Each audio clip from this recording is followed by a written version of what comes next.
Afternoon, everybody. Welcome to Istanbul Park. My name's Dan McCallum. Grant Lyman is alongside me, and welcome to the third round of the Sydney Race Sprint Challenge, Sprint Series, I say, for 2024. Qualifying just about to get underway. There is your championship leader, Aidan Carter, going first in the one-shot qualifying session. That was fantastic race in Turkey. One-shot qualifying with 11 drivers, followed by a 90-minute race coming up shortly afterwards. And we get straight into it, Grant. Aidan's pace in practice is very good, a 36.1. I know he's done some 35.5s in testing, and once again, very much looking like the man to beat. Yeah, Aidan looking absolutely on another level in practice today, to be honest. Was it 7 tenths between Aidan and Martin at the end of the session? Smith did put a very quick lap in right at the end of the session that got within a tenth, but apart from that, it was very hard in that session to note who was doing qualifying simulations and who wasn't. But yeah, Aidan was looking very, very good, and I think a bit like Mugello, obviously, where he didn't quite beat John Dees because of a penalty and a few other bits that went on in the second half of that race, very much going into this was the favourite. Yeah, I was made aware that it was 55 litres of fuel that Aidan had on board when setting that lap, so that's rather ominous. So we could see an absolutely epic pole lap from straight out the gate as we're going across the line now to start Aidan's flying lap as we go into turn number 1, which is sometimes known as the Turkish corkscrew. Really difficult corner to get right as it drops downhill. Then you just got to keep your foot in it as you're going all the way to the right, and then bravery into the left, holding the throttle as much as you dare when we go hard on the brakes into the downhill right-left chicane. Yeah, able to come into a double left of 5 and 6 now. He really needed 2 bites of the cherry to get it turned into turn 1, so would have lost a little bit of time here. So he comes up to the first sector line, which you can see in front of you now. He crosses the line 36.1, so we'll bear that in mind. Through turn 7, which then eases out, and then this famous quadruple apex turn 8, which is absolutely killing everybody's front right tyres. You can imagine me, Istanbul, the high deg circuit at the best of times, and Aidan would do all those apexes pretty smooth after a slightly shaky start to the lap, then over the crest and down to the chicane, that Tilke-esque widening of the circuit to come into 9 and then into 10. And really pushing on the track limits there, and Aidan goes a little bit wide as he comes over the crest and a flat out turn 11. Here comes the second sector of 34.4. And now comes over the crest out turn 11 and towards the end of the lap, Grant. Yeah, coming out of turn 6, it was a bit bumpy. Looked like he lost the rear of the car coming out on the exit. And through the middle of turn 8, I noticed there was a big bump and compression of the car when Aidan hit one of the apexes. But really nice end to the lap. Although, again, at the exit of the final corner there, a little bit squirrely, and it's a 135.935 that Aidan manages to I know set. that Aidan managed a 35.5 in testing, so I think he might actually be quite a little bit disappointed in that, but that should still be a competitive time, and I imagine that will probably still be good enough to get him onto the front row. Yeah, I think that's going to be up there with the faster times, but definitely not the perfect lap that Aidan would have been looking for. No. So here's John Dean Smith, winner at Mugello when he fought off that late Aidan Carter onslaught and won what was about 1.3 seconds as it was at the end. John has had a lot of exploits in recent weeks, as well as working as a tyre and garage technician in British and European GTs, while also working with United Motorsports in the World Endurance Championship. So he's had the last 2 weekends been very busy. He's been at Interlagos, then at Hockenheim. He's barely been in the country, frankly. So I know he's put in a lot of intensive testing this week. Once he got back, he's got a few weeks off now with his summer break to get to grips with the Barracuda Lambo again. He comes through turn 8 on his warm-up lap. And John, I think probably given Martin Bucken hasn't had a huge amount of testing here, John's probably most likely going to be the closest challenger to Aidan on paper, I think, over a full race distance. Yeah, potentially. I mean, I personally think Jack Bonney's going to put in a bit of a surprise. Yeah, we'll come to Jack Bonney in a minute. That's very much the joker in the pack today. Yeah, absolutely. John put a fair bit of testing in when he could, but then it was a big gap before he then drove the car again. Because he was away. Correct. So, whereas Aidan's obviously managed to get some practice in, it's going to be interesting to see. I mean, some drivers don't mind that. Like, Martin doesn't mind not testing. Martin's literally rocked up this morning, done a couple of hours, and away we go. So Martin basically hasn't tested for this race until this morning. But that was a lovely final corner there from John, so that's going to set John up nicely for the first sector if he manages to get the first sector all clean and tidy. A smooth turn 1, because obviously Aidan was a bit drag has been there. She's given a good 10%. That looked lovely. That was absolutely textbook. This turns 1, 2, and 3 almost identical to Motorland Aragon in that downhill right, then the up, so downhill left, I say, then the uphill right, and it's turn 4. Those two tracks so John through 4, then breaking a bit of a wider line compared to Aidan Carter. Into 5, down the hill, into 6. Quite smooth at the moment. I know John likes to hustle it on a qualifying lap, a bit smoother than I expected. So those are the first sector. Aidan did a 36.195, and John is only 23 thousandths of a second outside. That is a decent, if not outstanding first sector by the man in car number 94, who, as I should also say, has celebrated his 30th birthday since the last round that we had on Mugello. Yes, he has. Yeah, it was a very uncharacteristic Sector 1 for John there, but it looks a little bit more on it through Sector 2. So this is the most un-John lap I think I've ever seen. It's smooth, it's quick and everything, whereas normally it's all arms and legs and everything flying out. Look at the second sector, 34.4 was Aidan's, and John's done a 34.8, so yeah, not quite on the pace. This is looking like it's going to be a low 136 for this one. Yeah, it's not a bad that though. I mean, it's looked very neat and tidy. I know John doesn't really enjoy the single lap aspect of qualifying. He enjoys watching the other drivers, and he enjoys watching it as a spectacle, but being the driver, he's not a fan of, which I completely understand, as he crosses the line with a 136.593. Almost 2/3 of a second off Aidan. I think they're a little bit disappointed with that, but you did get the feeling with how smooth that was, that John didn't want to take any risk there. I think he's thinking to play it safe. Third or fourth here. Just make sure they can steal it in at the back and end up including it early on. So I've got a feeling John's probably playing the percentages a little bit. Yeah, I think getting in a banker lap is very important around here, to be honest, because it's so easy to get track limits around here, and it's so easy to make a mistake around here as well. One thing I did notice in practice a lot is turn 4 seems to be where drivers are losing time on the super fast drivers. So, for example, our midfield runners compared to like Aidan will carry so much speed from turn 4 and just trust that the car is going to stick. Whereas a lot of those other drivers there, coming off the throttle a lot earlier, they're getting on the brakes way too much, and the apex speed can sometimes be about 5 to 10 miles an hour off of what the top drivers are doing.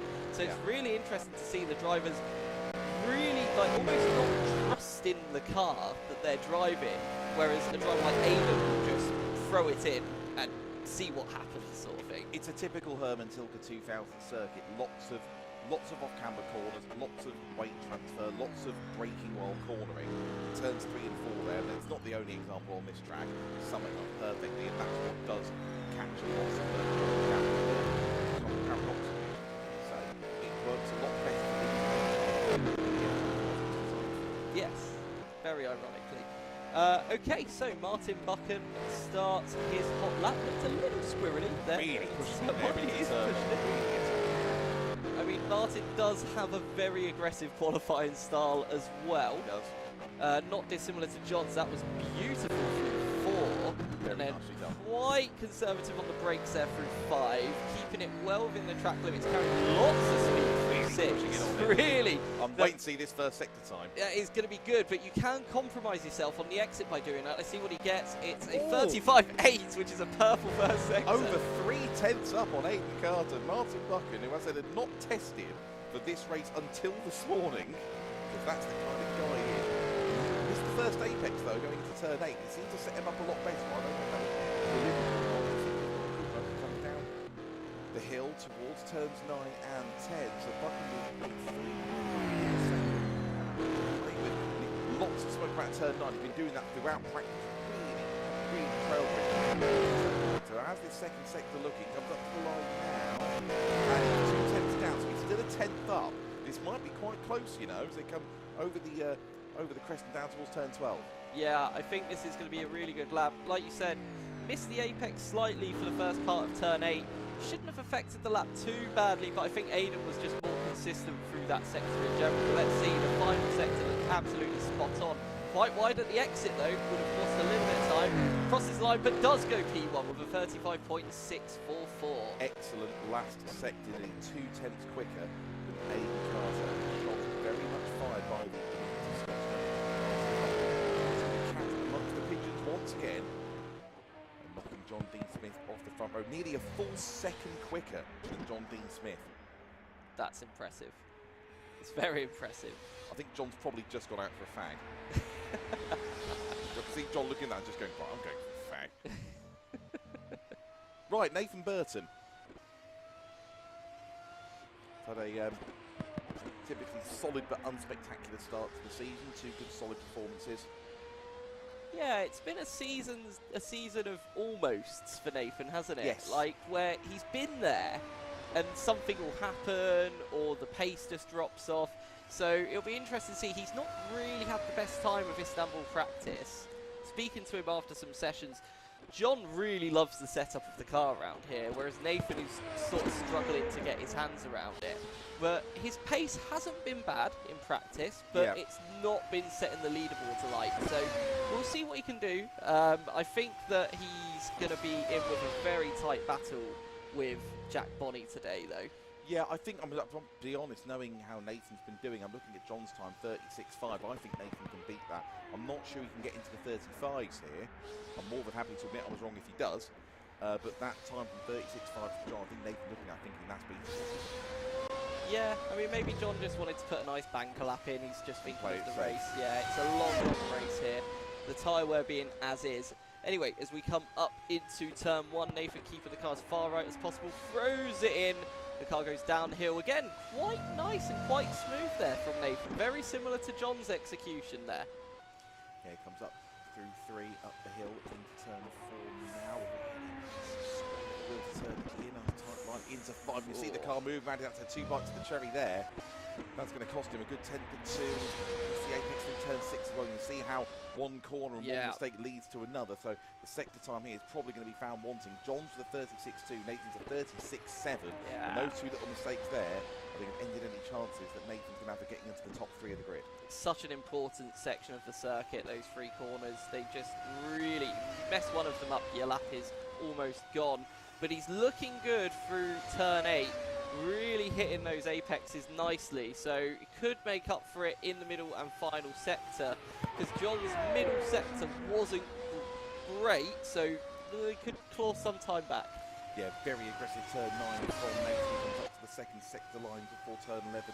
Now to 34.6. He found 2 tenths back, but he's still going to be, what, at least about a quarter of a second behind John Dean. So he's matched Martin in the middle sector. He's actually gone, he's gone not as quick as Aiden, but he has gone quicker than Martin Bucken in sector 2. So it's a decent recovery from Nathan Burton, but I still think this is going to be well into the 136. Into turn 14 in the last corner. Up to the line. 36, 8. Yeah, he took way too much time. That final corner, I don't know if you noticed, he did a bit of a jink at the wheel to try and have a better straight line speed for the exit. And I think he just did it a bit too much, and that just compromised his line there. Yeah. But not a bad recovery there. The final sector wasn't too bad. It was just that first sector which really let him down. But still, I think he'll be happy with the lap. He'll probably not be happy with sector 1, but sector 2 and 3 definitely has promise. I agree, although I think he will be vulnerable to Jack. Well, Jack's going to go last, isn't he? Jack will be inheriting the points that was scored already by Phil, so I don't think he'll be last. No, actually, no, he will be last. Apologies, yes, because the 2 orange Apex racing cars are in front of him. So yes, so Jack will have the best conditions of the whole circuit. So contestant number 5, here's Aaron Daly, who I think can probably tell us a bit more about this. I know has found the Corvette fairly challenging in practice for a number of different reasons.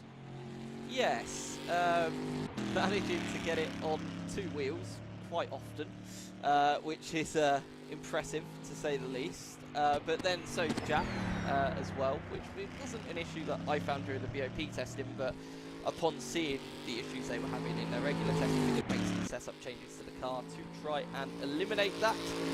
Hopefully we won't see any spectacular 2-wheel moments on the lap, although that does depend on how much curbs that Aaron takes on this lap as well. Yeah, there's no sausage curves here, but they are still quite high curbs nonetheless. Yes, the one at turn 1 in particular, the final chicanes, and turn 4 as well. Very aggressive. So we'll see what Aaron can do on this lap. Aaron seems quietly confident today, to be fair. Yes, he has been very quiet. Unusual for him, so let's have a look at turn 1. Very aggressive one. Slide out, but actually get through. Comes back to go through 2, 3, and then the left-hander of 4.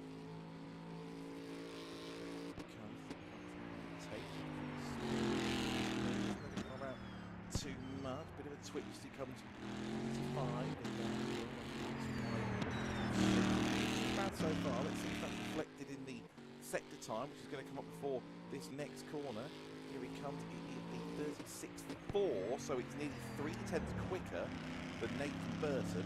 So potentially Aaron could get himself onto the second row here.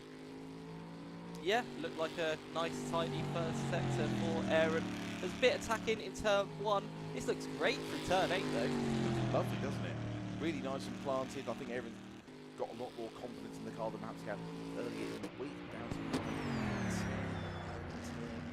to turning really well. He's getting the car rotated very, very well. Good lap this Aaron. Second time. Comparing it to Nathan, about 4 tenths there, so he's about 10 behind Nathan Burton now, I think. Just doing the fag packet maths. He comes down to turn 12, so looking at a high 36, maybe even 37.0, depending on the last sector. Attacking turn 13. Saw the wheel getting turned in, so it might just about sneak into the 36. That's 36.9. Yeah, going for the Nathan line there at the final corner, really trying to extend the straight, which I think that would help you at the start of the lap. I'm not so sure at the end of the lap, really. We move on to Stanley Donaldson. So here Stanley was showing some real shapes in that Maserati, particularly around this part of the track in practice. Well, these cars have only ever raced in real life here once, and if I remember correctly, it was a Maserati 123 when they actually raced here in 2011. Or 2009, I think it was. Did they have 3 cars? Did they have 3 cars? I thought they had 2 in that. They had 2 teams with 4 cars in total. Oh, yes, yeah, they did. Yeah. I remember now. And I think there was like even one random guest entry. I want to say one thing, Stanley's attacking this warm-up lap. Yes. Yeah. I don't know whether he's worried about tyre temp or anything, but he's running this, it almost seems like full pelt. Yeah, Stanley's been worried about tyre wear quite a lot. And I think I'm starting to see why. That's not an attack on Stanley, but it's not a criticism, it's an observation. No, it is an observation. Stanley does have a very aggressive hands on the wheel approach to sim driving. And this is a high deck track. It is a very high deck track, and you do tend to find a lot of people that come straight from go-karting to sim racing do have that very aggressive style because at the they're wheel. used to just whacking the wheel. Exactly, yes. And it can work, and woof, look at that, nearly losing the rear end completely on the exit of the final corner. Before we even start the lap, it's looking like fireworks. Yeah, right then. So the next 95 seconds or so are going to be fun, whatever happens. So here comes Stanley Donaldson into turn 1. Where's that smoothness come from? That was not what we expected at all. Just decided to tone it down for the And obviously quali lap. Stanley's got his parents here and everything. They've just got, just calm it down a bit.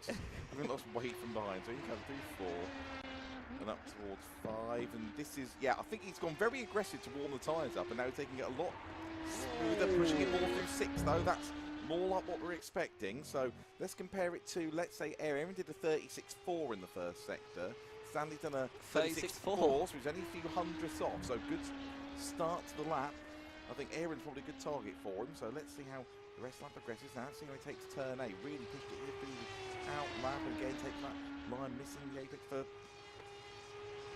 probably. I think probably a 4, probably the only apex he completely got down to. But there's so many different lines you can take to that corner. I wouldn't read too much into it. With the high downforce GT1s, because if you take it too tight at the start, you compromise the line at the exit and you just run wide. So I think what Stanley's doing there is he's compromising the entry to get a better exit. Yep, and he's nearly a 10.5 up on Aaron Daly in the second sector here. So Stanley could manage to break up the Barracuda Armada here. Comes into turn 12. Gets it stopped nicely. Late apex into 13, then up to 14. Looking good here. 1:36.935 is Aaron Daly's time, and Stanley might just be able to pip him as he comes up to the line. No, not quite. Just missed out by 54 thousandths of a second on Aaron Daly there. It was very Tokyo Drift in those final few corners, though. The rear end was dancing, which is exactly what we saw at the start of formation lap. Almost like they were cooked to perfection. So yeah, we'll see what Stanley can do from at the moment, which is P6 on the grid, but I think that might end up being a position or two lower at this point. I would say so. Okay, here's another Maserati. Here's Stuart Pringle, who we know can be very quick over one lap when he hooks things up.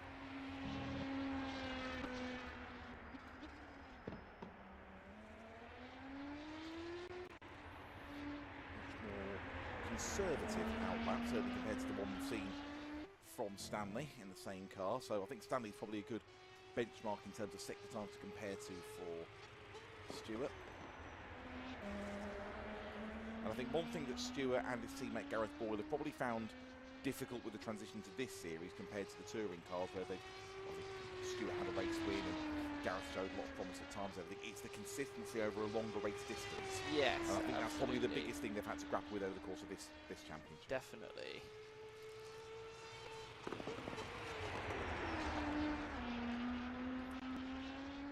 So Stanley did 36.4, 34.9, 25.5.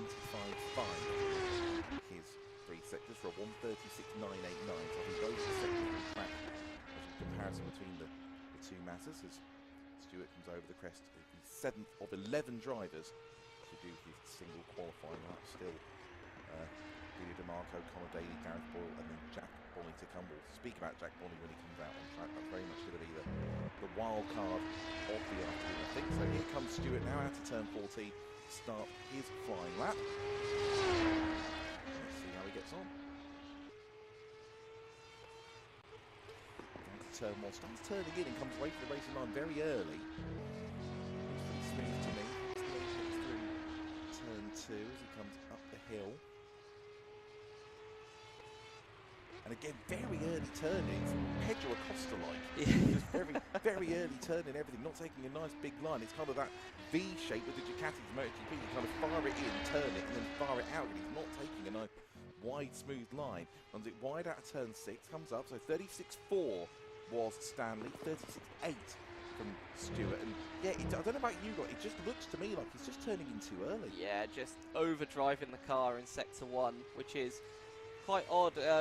After Stuart drove the car the first time to test it around here, he really enjoyed how it drove, and I don't know why, but this doesn't look like the same Stuart that I saw during that test. This looks a lot more aggressive, and we saw that in practice earlier today as well. Sector 2 looks better though. Sector 2 looks better. Bit smoother, some corners that probably work more in his favour in terms of not having to really push the entry. He's still 5.9 though, he's just a full second to Stanley in that sector. So yeah, this lap's not working out for Stuart here. Not quite got this car hooked up around Istanbul. No, sadly not. Interesting line there for the first part of the final section of corners. You got to keep it nice and tight, and then get a bit wide here, throw it in, and just floor it to the flag. Not a bad final sector, but it's going to be a 1:38.5, which yeah, he's not going to be happy with that at all. I don't think. But Sector 1, yeah, was kind of, I can't see what Sector 1 even was now, unfortunately, because it's not appearing on my screens. But it was a 36.8, I think, yeah, right. So lost 4 tenths in Sector 1. Was closer in Sector 3, though. Sector 3 wasn't too bad. Yeah, that whole lap looked like someone who just wasn't comfortable with the car and the setup that he's got around this particular track. So next up, I believe, should be Reno. Should be Reno. We've got 4 drivers to go. And Reno not moving. Jack's come out, I think Jack's come out the pits, actually. Huh, okay, so interesting. Okay. So Jack Bonney, he did win a couple of races, didn't he, in the Porsches in the end? Yes, the Porsche race 1 at Knock Hill and Brands Hatch race. Yes. Yes, that's right. I mean, I wasn't here for the last race of the season. I'm sure they'll correct us after. I'm sure they will. Thanks, Colin. So Jack Bonny, very accomplished job in the Porsche Challenge, very good promising young driver. This is his first SRSS race, so very different kettle of fish for him. Doing a much longer race, a much different style of racing. Very, very quick. And as we said with Stuart and Gareth, the transition towards a 90-minute race where consistency is key. I can remember a Porsche race at Croft where Jack dropped it out second on the very last lap. Keeping that consistency and not making any errors is going to be key for him today. Yeah, absolutely. We'll see what Jack can do, but I think Jack's definitely going to be a dark horse today. It's going to be really interesting to see how Jack's skills are going to translate into this sprint series race. So I'm going to look at him here, probably compared to John Dean Smith's second time. So I reckon that's around where I can see him ending up. Okay. So 36.2 for the first section. John is currently in third, 136.593. Let's see how Jack gets on. The bike's into turn 4, wide line into 5.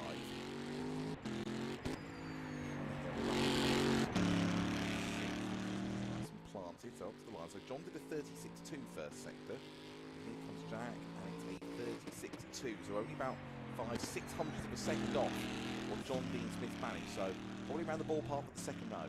Yeah, very close between those two. Let's see how Jack attacks turn 8. A little bit squirrely on the first approach, but really nice through the second and third parts. Finally into the fourth apex. Lovely exit.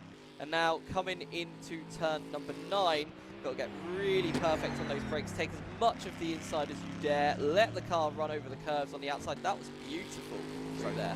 There's a great John's second sector, and Jack Bonny has done a 35.0. A couple of tenths off should be enough. It's going to be neck and neck in terms of him getting Nathan Burton for 4th. It's probably only a few hundredths in it. So these last 3 corners are going to be crucial. He turns it into turn 12. Nice and smooth. Bit of variation on the car. Through 13, that's 14. Very wide line through 14. Might make all the difference. So will he get him onto the second row? Jack Bonny. It gets third. Wow, what a last sector!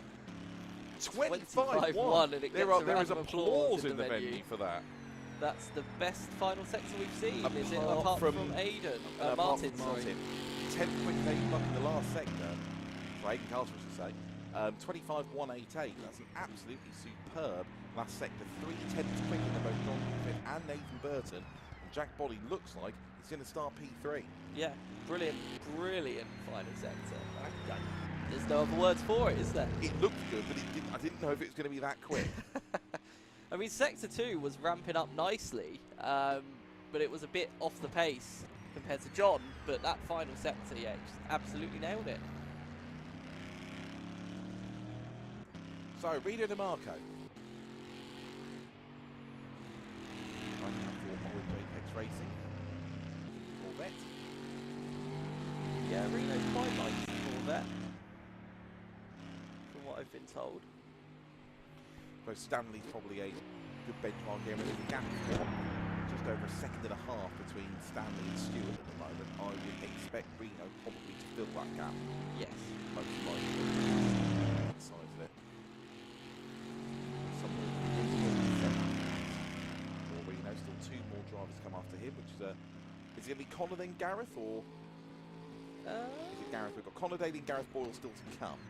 So, well, from my workings out, it should have been Reno before Jack, but I could be wrong on that. 51 is Gareth and then 7 is Conor. So we should then have, yeah, we should have. We'll find out in due course, won't we? Yeah, it'll be guesswork. So Reno starts his qualifying lap. Oh, onto 2 wheels, and that's exactly what we were talking about with the Corvette, turning it in too sharply and almost turning turtle. But he kept it going. He has kept it going. I want to see the sector time now.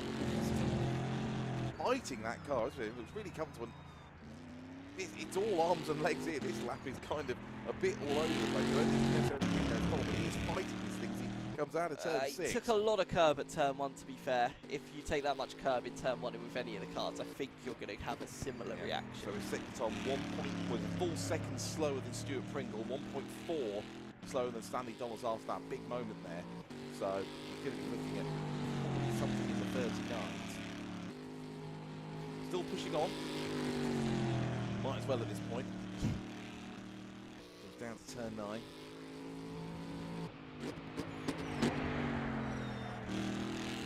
Apex there, it's certainly not the tidiest qualifying lap I think we're ever going to see. The second sector line. 5-0. It's not a bad second sector, it's about level with Stanley, but I think it's fair to say the damage on this lap has already been done. Yes, absolutely. He'll break for turn 12. Aggressive turn in again. Or onto two wheels briefly again.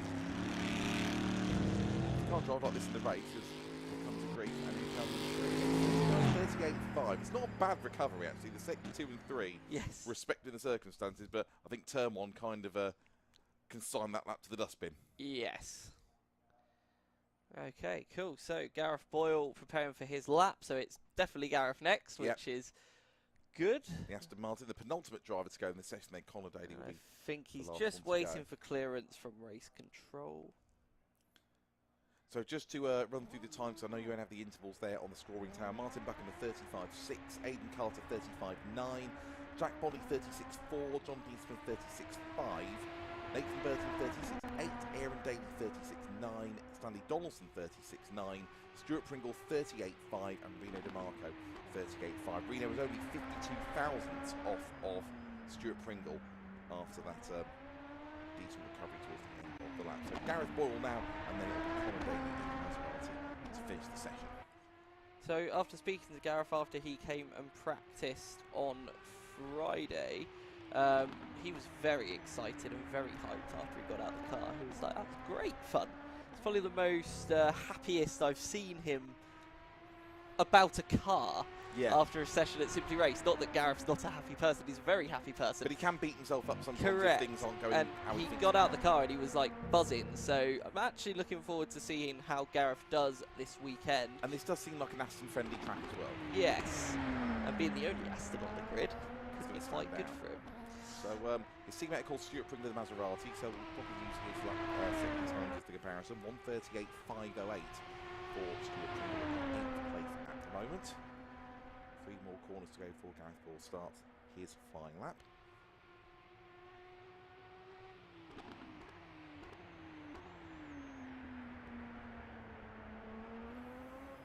We'll see how he gets on. So what's Stuart Pringle's? Ooh, that was an A interesting very wide setup, line in yeah. turn 14 there. Starts his qualifying lap. We'll see if that helps or hinders. It might give him a bit more top end at the end of this straight, but that could have affected his acceleration there. So we'll see how much that affects sector 1. But it's quite a nice, tidy start to the lap. Yeah, it took a lot of curb, but it looked very nice and smooth and planted as Gareth comes into turn 4. It's run nicely through turn 5. It looks very, very good and cool and calm and collected so far. As a good start to the lap for Gareth Boyle. Yep. Nice and tight through 6 as well, letting it run nice and wide on the exit. This is a have a look at the decent second lap. time as he comes up. It's a 37.1, so he's 3 tenths slower from Stewie. Almost might be a bit too cool, calm and collected, I wonder. I mean, it looks very good, but I think that's potentially why it's not super fast. It's the balancing act between the aggression and the smoothness, and maybe that balance going a little bit too far the other way for Gareth. I do think he lost a lot of time at the start of the lap with his line going through the final corner. But sector 2 is looking a bit more on edge. So he's starting to push it a bit more. So we'll see how he does in sector 2. With an uncompromised sector 2, uncompromised start, it's a 35.2. That is a bit more like it. Yeah, so I think not that too will. bad. So he's about 3/4 tenths clear of Stewart now. So we're probably looking going to about 8th place. One more driver still to come. Ooh, very conservative there for the It is a first part. conservative lap. Ooh, nearly losing the rear end completely. Took way too much curb and then just got on the throttle. Should be 8th place, I would have thought. Potentially 9th with that sideways action, but it is P8 with a 38.3. Yeah, just over a tenth, or just under a tenth and a half clear of Stuart Pringle in the end, and Gareth manages to get ahead of his teammates. So Conor Daly in the old Vitaphone Maserati MT12 colours. MC12 colours will be our last driver for this qualifying session. So Dan, if it was you, would you rather go first or last in this? Because if you go first, people are in their pods. When you go last, everybody's watching you. It's hard to say because obviously we have the championship leaders going first. Obviously the drivers who we're seeing now are, with the greatest respect, they're going to be towards the back end of the field, so the priorities and the objectives are a bit different. So maybe it might be more exciting to have the championship and the top guys going last. Maybe it's a bit of a disadvantage, or an advantage for the championship leader if you know exactly what you've got to be deltas. It's kind of 6 and 2, 3 when you have a single lap qualifying. There's probably no completely egalitarian way to do it unless you call it a complete random. Yeah, I just think with the track rubber method that we've come up with, I kind of think that it's better to have the people that are lower in the championship to have that chance to have the best track conditions, basically. Some people will probably disagree and probably say the fastest driver should have the best track conditions, but I think they should work for it a bit more. So, Conor Daly, last in his qualifying session. Won't want to be last on the grid. Underway. So, Maserati time so far. Stanley Donaldson did a 36.9. Stuart Pringle did a 38.5. So, what did Conor do on his lap? I think we're about to see something not too bad. I mean, where did Conor place in practice? I don't know, to be honest. Okay. I'd like to say I know, I don't know. I saw him lingering around the back, but it was like up and down quite a bit. So, a bit too much apex in turn 5, then a big slide into 6. So let's have a look at Stuart Pringle did a 36.8, and it's going to be a 36.7 for Conor. So not too bad, given it was a little bit scruffy in places, but a solid start to the lap. Yeah, decent start to the lap. Definitely not the most optimal exit of turn number 6 there. I mean, you've got Boyle, Pringle and DeMarco all within exactly 2/10 of each other. So that's kind of roughly around those mid-38s where he will probably be landing. Well, Sector 2 is where the Maserati is definitely most at home with the higher speed corners. Does love these sorts of corners where you can just throw the car in. So we come across Sector 2. Let's see if that benefits Conor at all with a 35.0. That's not bad. He could be looking at P8 here. No, looking quite good, yes. He's mostly over half a second clear of Gareth Ball. This probably should be about a high 37. It's a good lap this from Conor. Yeah, it is. He's shaping it up really nicely. Just got to keep it nice and tidy. That was really good through there, through the penultimate corner. 2 bites at the cherry through the final corner. But I don't think that's going to affect him too much as he comes across the line and goes... Wow! P8, yeah. That's a cracking last sector, 25.3. He's actually over a second clear of Boyle, Pringle and DeMarco, and he's only just over 2/10 short of Stanley Donaldson in the same car. That's a great lap from Conor Daly. That deserves a lot of credit. Yes. So that brings it into a qualifying station. It's Martin Bucken on pole by just under 3/10 of a second. Aidan Carter. It's going to be Jack Bonney and John Dean Smith on row 2. Nathan Burton and Aaron Daly on row 3. And Stanley Donaldson, Conor Daly, Gareth Ball, Stuart Pringle and Reno DeMarco. But of course, a 1-lap qualifying session and a 90-minute race for these cars. A very different proposition indeed. Yes, absolutely. I think we're in for a very, very interesting race when it comes to strategy, with some drivers even talking about pitting more than once. We've got tyres that can come into play. We've got fuel potentially might come into play as well. We're going to take a very short break while the drivers take a short break themselves. We will see you in a few minutes' time. Stay with us here at Simply Race. The 90 minutes of Istanbul, the 3rd round of the Simply Race Sprint Series, is just around the corner.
Welcome back to Istanbul Park, and it's just about time to go racing. The third round of the 2024 Simply Race Sprint Series. A 90-minute race. We're expecting about 53, 54 laps. There could be a lot of tyre and fuel strategy coming into play. Is Martin Bucken, the Flying Scotsman's on pole position, just ahead of Aidan Carter, who's probably on race pace the favourite. Jack Boyle making his Sprint Series debut. This being the longest race he's done here in third ahead of John Dean Smith.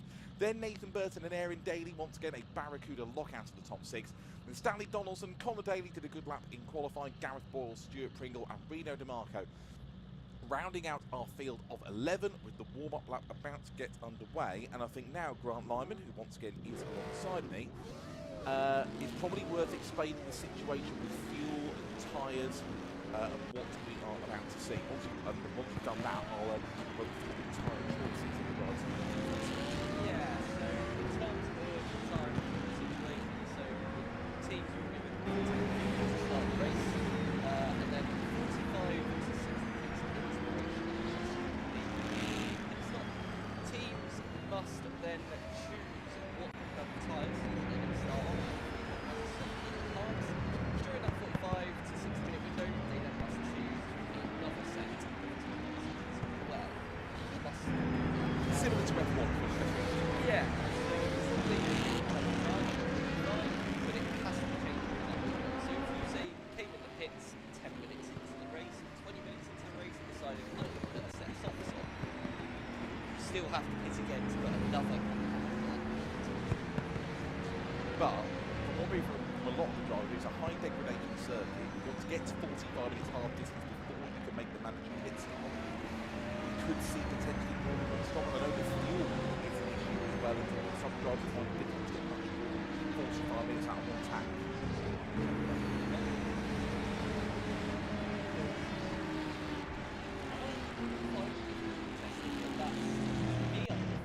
And that's why you're sitting here talking to me. That is why I'm sitting here talking to you. Yeah.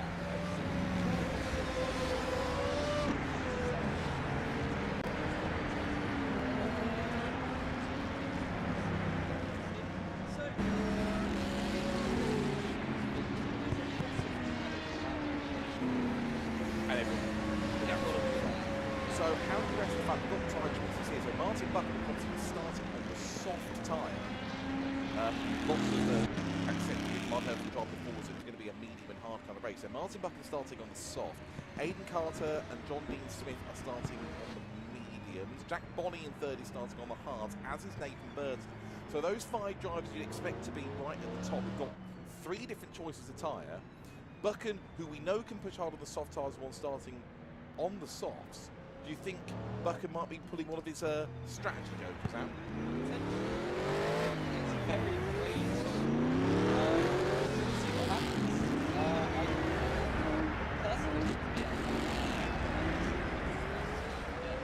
We'll try and keep you updated after the first few laps with how things play out in terms of tyres, because there's going to be, strategy-wise, a lot to talk about over the next hour and a half. So Martin Bucken in the Ford is on the right-hand side, on the inside for turn one.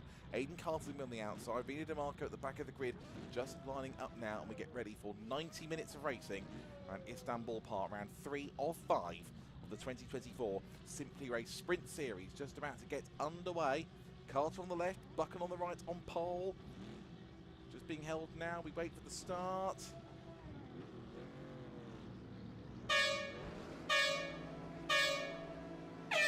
And away they go. Bucken comes across to cover the inside of Aidan Carter. Can't shoot too much of Aidan. Well, what's a big look at the inside of the first corner. Unexpected that. Jack Boyle second to third. They have John Dean Smith spinner at the back, which is Stanley Donaldson. Fallen at the first hurdle. Disappointment for the youngest driver in the field. Round the outside. Is that Jack Boyle having trying to go at 8, round 4 into 5 and 8. Just coming in. Oh, collision. Oh, Jack Boyle and John Dean Smith both go on. They both go wide. No spin. They both John is just about to rejoin ahead of the Aston Martin of Gareth Boyle. Yes, he has in 6th place with Bucken, Carter, Bonnie, Aaron Daly in 4th. Then it's Jack Boyle trying to cover it. There's Nathan Burton coming in, then John Dean, then Gareth Boyle, Conor Daly in 8th. Action packed on the first lap.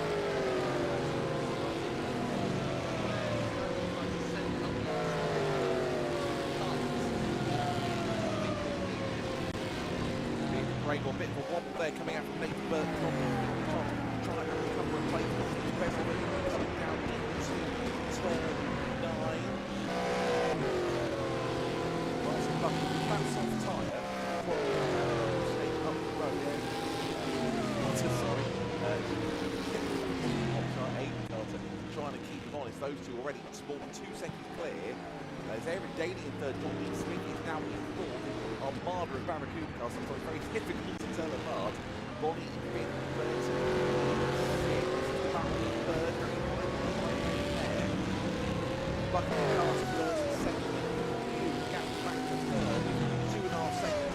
John lining up to try and get back into third. To come down. Penalty for Stuart Pringle. John Meekier comes back into third place with Aaron Daly.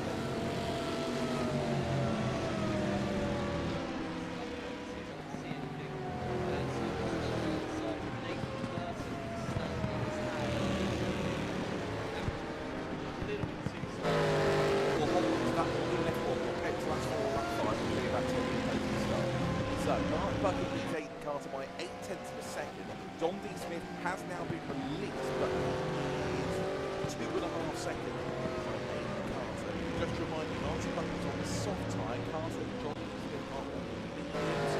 Aaron Daly, Burton, and Jack Bobby are all on the hard tyres. So in terms of tyre strategy, they are all pretty much where you'd expect. Soft, then to mediums, and then the front car with Martin Bucken.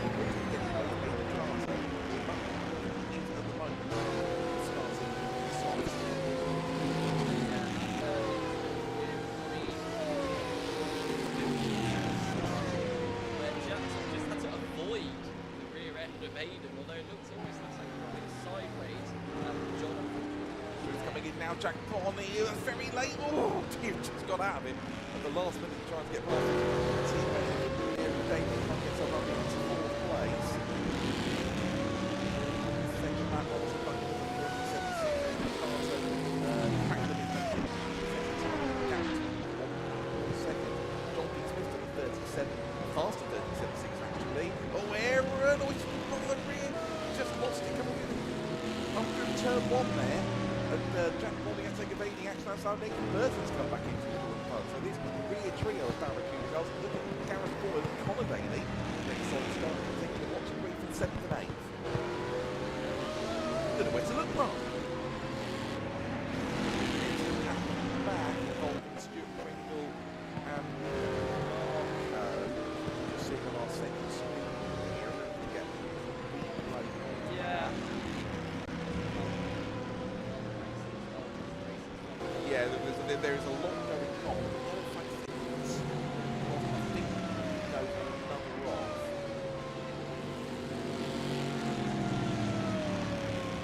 We're only on lap 3, I don't know where to look.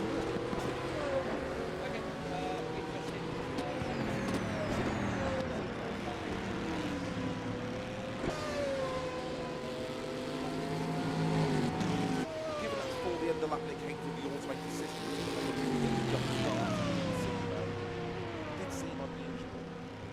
so I'm sure we will. So we'll leave Grant to work his magic with the replay machine.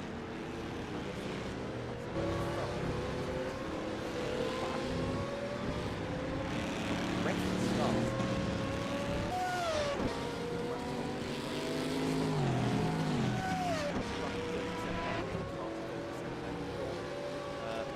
We've got this slow to track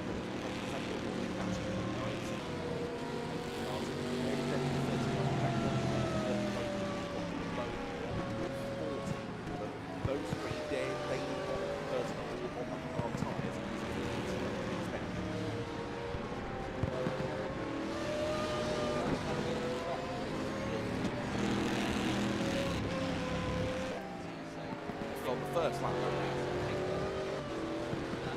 wondering if that was caused by the impact with Reno at Could be. Very, very odd one. This is probably, I think we're getting to a point of setting for a bit now, Carl. So if you've got any of those replays, like in boxing drinks, this is probably a good time to bring them up. So I think the first part of this race, rather than get the replays up, is that Martin coming to the soft is to get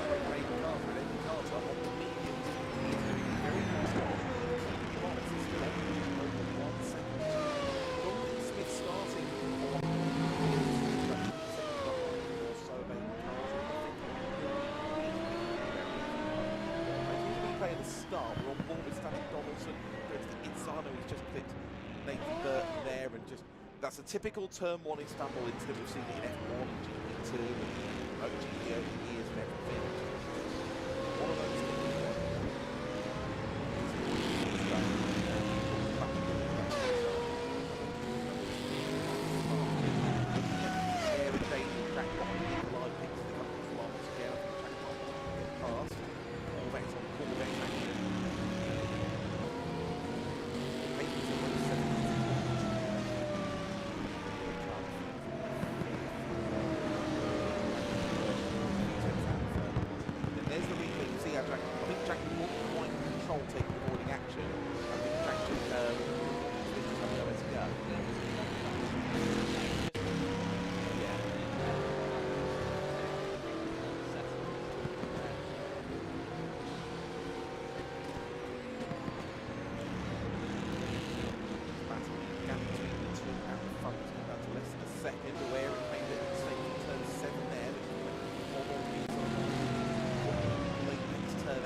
Nathan's made a mistake, so he's going to drop now. Nathan, sorry, Jack Bond made a mistake. Nathan Burton is not going to go again. 456 and all the way to Gareth. 2 seconds behind them. Solid 7th place on the moment. On the daily, Stuart Pringle right behind him in 9th. But less than a second between the two leaders. 8 minutes gone. Here we go. Does leave it in there late. It's the second time we've seen that from Jack Bond.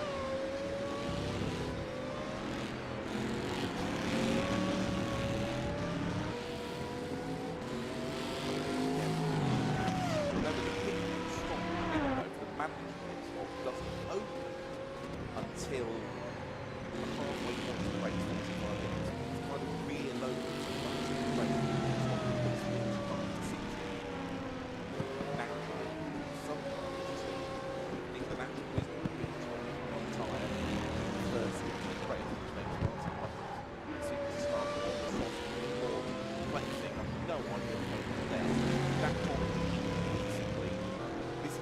Awareness gone very wide there, so Nathan.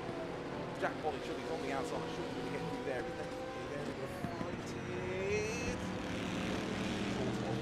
But Jack Bolly does finally get through into 4th place.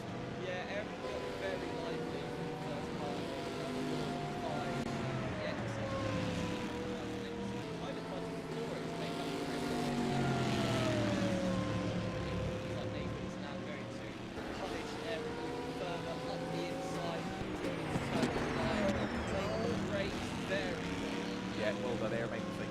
While this is going on, we focus on the leaders. Bucken and Gareth are matching them more or less 10 from 10. Here's Reno DeMarco. This is from lap 1. So, I don't know. It was a bit punchy. I don't know where Reno's going to go there. I'm going to mention the leaders there because Martin Bucken and Carl's both been on match 10 from 10.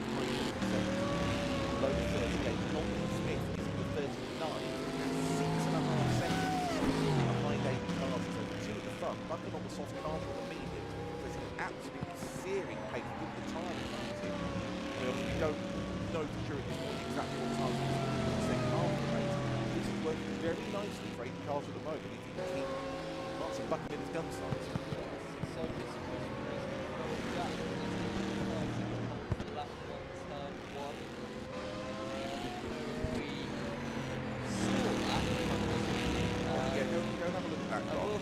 I don't think we saw anything. Nathan has been given a 10 seconds stop hold for the incident with Stanley up the inside. Two interesting calls for giving his first corner, and it's a tight first corner here, which is very prone to accidents and all kinds of races, cars and bikes.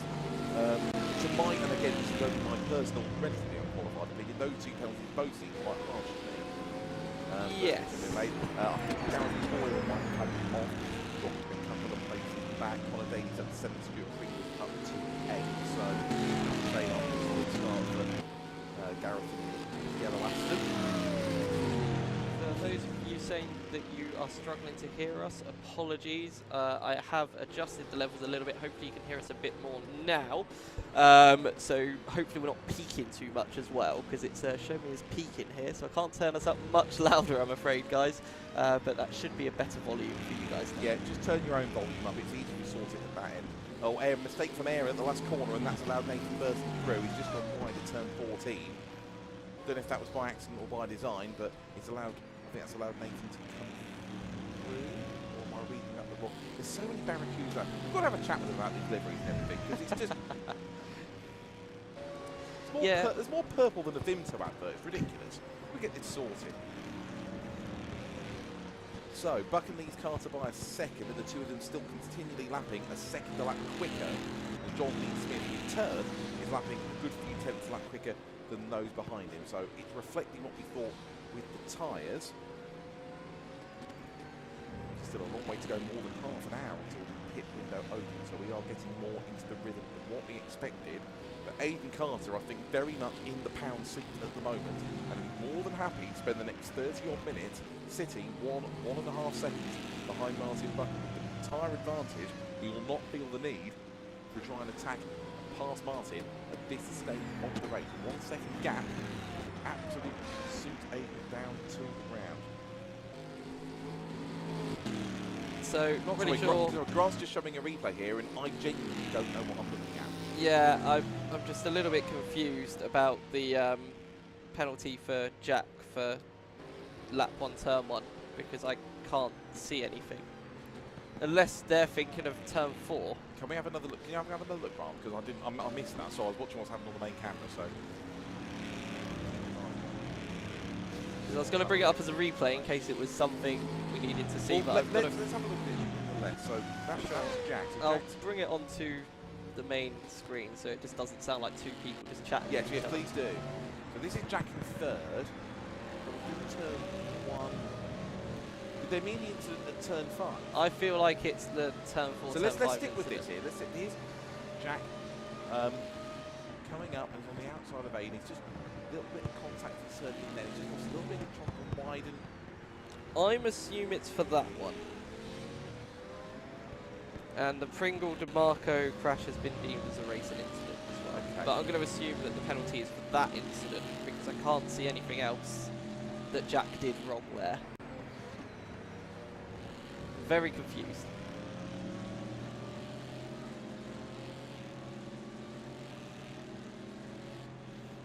So, some interesting news in there from race control, and things will shake out with plenty of time to go for people to recover. So left, and we have a look at our leaders for the first time. This is the closest Aiden Carter's been for some time. The gap's down to 3/4 of a second. They come down over the crest of the hill to turn 12. Past where Bruno Senna hit that dog. Through 13 and 14 times.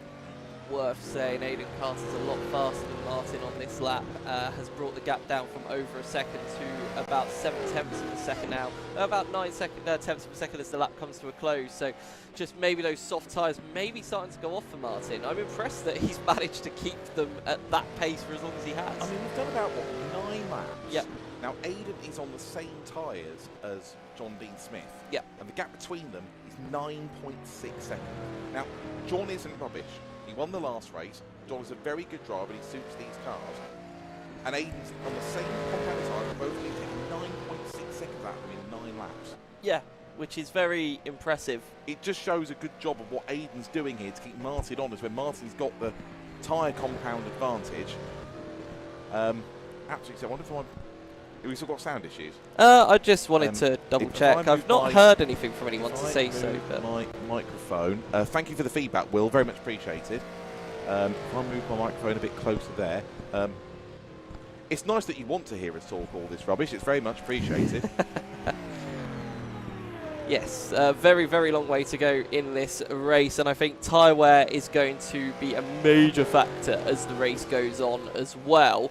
And with these two dual strategies between Martin and Aiden, it's going to be absolutely fascinating to see which strategy works, because we are I'm just going to tell the folks at home that we are privy to what's the next tyres that the drivers are using. Are they? However, yes, we have been sent that information. Obviously, we don't want to spoil. We will not reveal that on the air. Are they able to make changes to those decisions? Yeah, they can do what they want. They can. Yeah, they only have to tell race control what tyre they're starting on. I'm not sure why they have the information for their first that's why I was confused when that came through. So we have been told what allegedly the tyre strategies are for each driver for the entire race. Now, I don't know how easy it is for them to tell race control to change that on the fly before the pit window. Yeah, I think they'll just change it themselves. Like, they can do that from the car, that's fine. They don't need to worry race control with any of that. Yeah. So what we're saying to you now in the reference, we're not saying this isn't, it's a leading question because we know what the other ones do, but we are taking this as it comes in terms of what the first sectors are. We're not trying to set this up because someone's doing something wacky and everything. Yes. John is having a very lonely race in P3, it has to be said. He's probably wondering where everybody is. I think this suits John down to the ground. I think John's looking at how this has gone. He's got 11 seconds in front of him to Aiden. He's got 5 seconds behind him to Jack. And he's lapping a good 2-3 tenths of a second quicker. And John's thinking, if I have a nice, quiet third place, no drama, I think he'd be very happy. Yeah. I think John probably realised, because obviously he's not been able to contest consistently because he's been away so much on motorsport duty and everything else. I think if he could take a solid third place behind Martin and Aiden and maybe pick up something if tyre strategy or driver error happens, yeah, I think that'd suit him. And I said we spoke to him after qualifying to ask him if was his qualifying lap conservative, and he said no, it wasn't. I can't say the word that he used to describe his qualifying lap on air. It began with S, so you can take that as it was. But no, that wasn't. Yeah, John was just driving a bit rubbish. So yeah, I think if he can pick up a third place today, I think he will be fairly satisfied with that.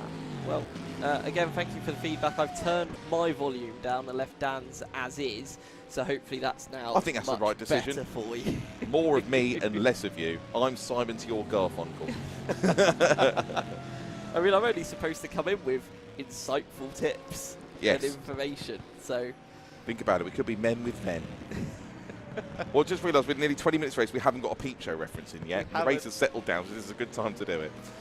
You know what? We've got, wait for it, now 1:11:11 to go. Full Nelson, all the ones. So let's have a look at just give you a quick rundown. So Martin Bucken leading, Aiden Carter, those two very much holding stakes around 1.3 seconds. John D. Smith is 12 seconds further back in third and still holding around 5 seconds over Jack Bonney in fourth. You've still got Aaron Daly and Nathan Burton just behind him, as you can see there, fourth, fifth and sixth. Is then another 17 seconds back to Gareth Boyle, who I think had a bit of an off early, but has recovered into 7th place. He's just ahead of Reno DeMarco. Actually, probably worth having a look at that graph, Gareth and Reno. There's not too much between them at the moment. And then a few seconds back to Stanley Donaldson, Conor Daly, and then Stuart Pringle. I think he's just had an off on the last lap, actually, Stuart, because he's 1:55, so he's dropped to the back of the pack. Around 20 minutes gone, 70 to go. Here are Gareth and Reno in the non-Barracuda Cup, a bit like the Honda and Yamahas in MotoGP. All the Europeans go off the road, they fight for the scraps. But Aston against Corvette, and Reno, to be fair, given he qualified last and made a bit of a mess of his qualifying lap, he's had a good solid start to the race. Yes, absolutely, yeah. I think Reno's just been able to settle down, avoided the penalty with Stuart. Yep. Which did surprise me, I'm not going to lie. I can see both sides of it being a racing incident, but I think it was quite avoidable as well at the same time. Yes. I do get the feeling that was one of those ones, if it had not been on the first lap, it might have been a different story. Yes. However, we then had another penalty on the first lap, so... Yeah, that's true. Swings and roundabouts. But anyway, yeah, but I actually had a quick chat with Gareth before the start of the race, and he asked me for some tips, which I said, I'm not giving you any tips because that's not my job. But also, I just said, just go out and have fun. And it looks like that's what he's doing, I hope. So, yes. I think he'll be quite happy just running in P7 as well, being not too far off of, well, not too far away from Nathan. Yes, it's 18 seconds, But considering where Gareth and Stuart were at the start of the season, in comparison lap time-wise, I think they'll be quite happy to know that they're not that far away from the leading Barracuda cars. Yeah, they are newcomers to sort of endurance racing here at Simply Race. Both definitely show flashes of promise in the touring car season. And yeah, I think... Oh, no. Commentator's curse. To be fair, he's had a lucky bounce there off the barrier, so he's probably only lost about a second or so. Yes. But that has allowed Reno, the parable of the tortoise and the hare in action here, through into 7th place. So we'll see if Gareth recovers that position over the next couple of laps. Another battle that's shaping up relatively nicely is Conor Daly and Stanley Donaldson for P9. They're both pushing each other along. Stanley trying to recover from that lap 1 incident, which would have absolutely destroyed the rear tyres of that Maserati. So I really feel bad for Stanley in that Maserati.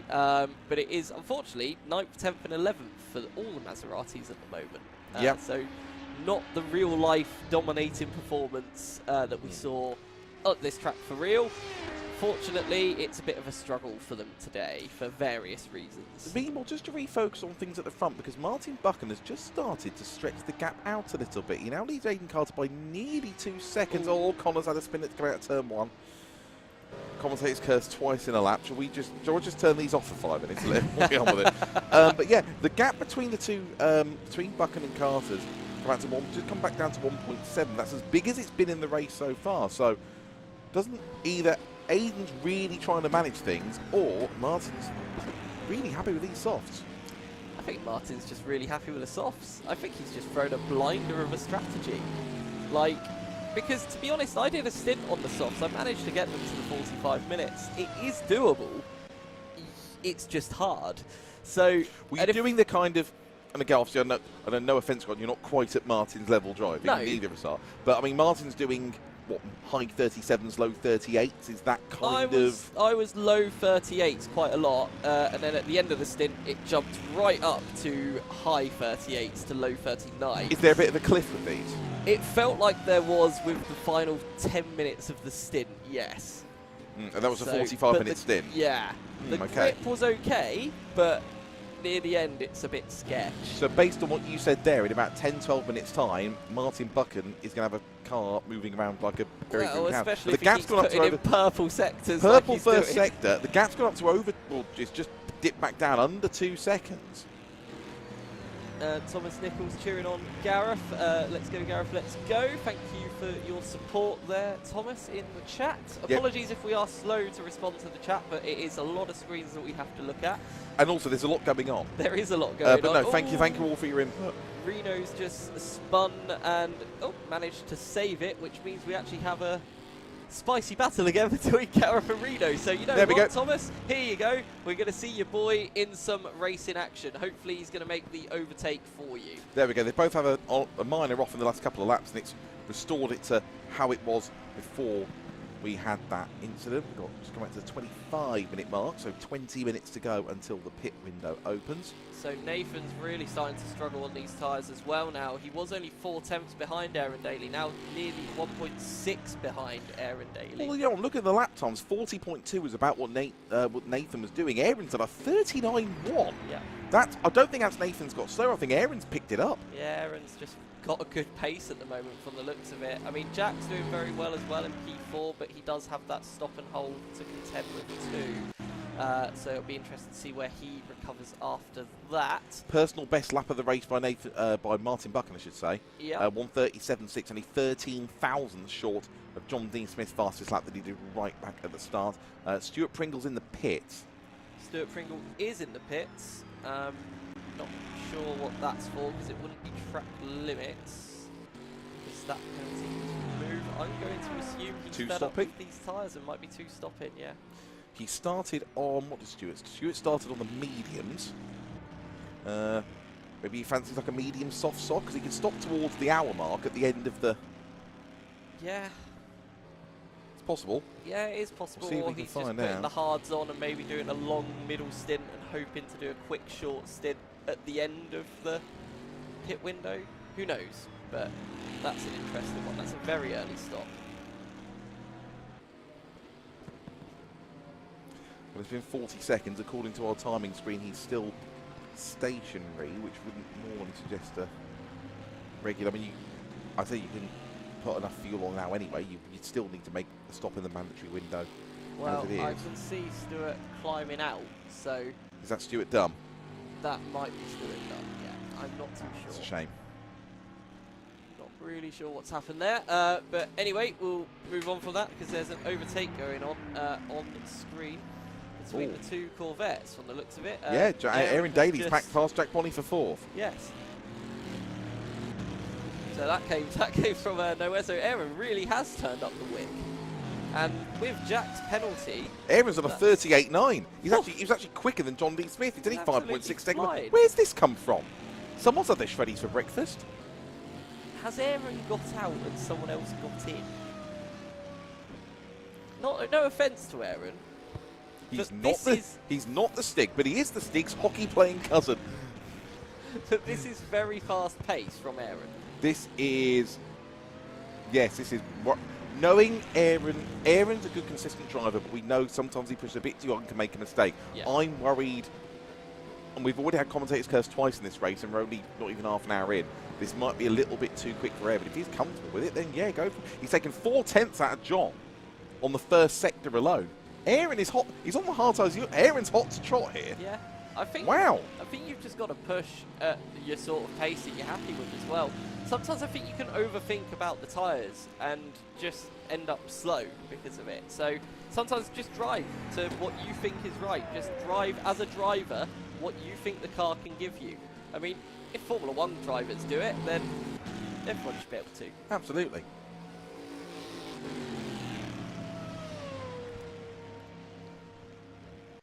Okay, cool. So we are just over with 1 hour and 2 minutes to go. We're still watching Jack Bonney and Aaron Daly absolutely neck and neck on the circuit. So Jack definitely looking to retake that position once more as he comes out of the final corner onto the start-finish straight. Going to maybe take a look going into turn number 1. It will definitely remind Aaron that he's there. So Jack now turning the wick up as well. Both of them doing a 1 minute 39.2 on that last lap. So absolutely nothing in it in terms of pace. But Jack definitely looking quite confident and quite comfortable, ready to try and make that attack to make the move once again. However, with Jack's 5-second penalty in mind, this could be very key for Jack's race. Now, does Jack want the wave around to maybe try and get the 5 seconds in the bag so that once he stops, it's not an issue? Potentially that's the case, but I don't think Aaron's going to let him buy that easily. Just keep an eye on battles around the rest of the circuit. The Reno and Gareth battle is still raging on. Still 0.4 of a second between the two of them. No positions changing. Gareth still behind Reno, chasing him as much as he can. At the front, the gap's extended to 2. Oh no, the gap's come down massive. No, my live timing just glitched now, I think, because my time is all over the place for Martin Bucken all of a sudden. The gap's gone from 2.2 seconds to 1.6 seconds, but Martin's just put the fastest lap of the race in of a 1:37.631. So not sure I trust my timing screen right now because it's completely messed me up there, although Aiden's last lap was deleted, so potentially that was a faster lap, but track limits. The battle still rages on. Aaron makes a big mistake there at the exit of the final corner, but still somehow manages to hold on to the back of Jack Bonney. Yeah, just to confirm, by the way, as we watch this battle for 4th and 5th to come into turn 1, again, yes, Stuart Pringle has retired from the race and has left the venue. Not his day, unfortunately. Hopefully we'll see him back for the next round at the Saxon Ring in 3 weeks' time.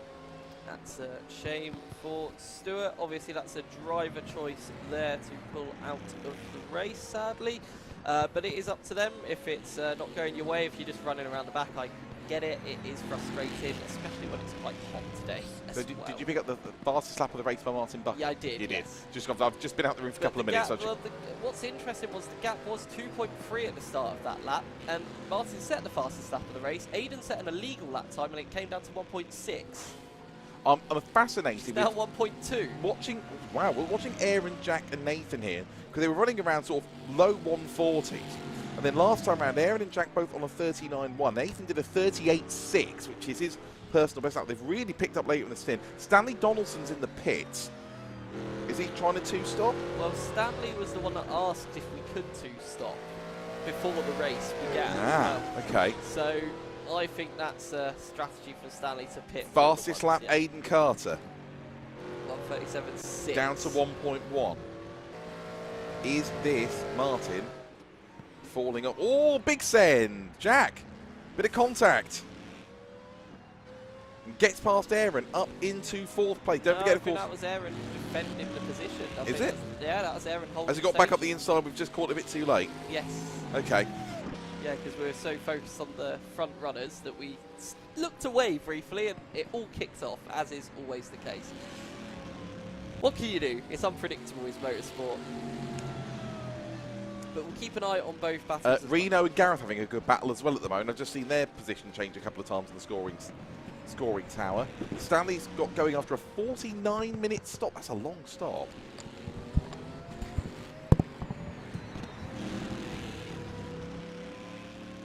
As they come through once again, Daly, Bonnie and Burton, not much between them. Keep an eye on those times for the leaders.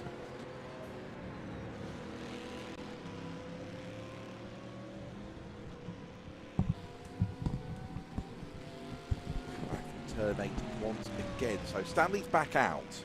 But yeah, it was a long stop. It looked like nearly 50 seconds. I don't know whether that was strategy. Hopefully we'll try and find that out from race control. But 4th, 5th and 6th still nose to tail here with 12.5 minutes until the pit window opens. All 3 of these, remember, started on the hard tyres.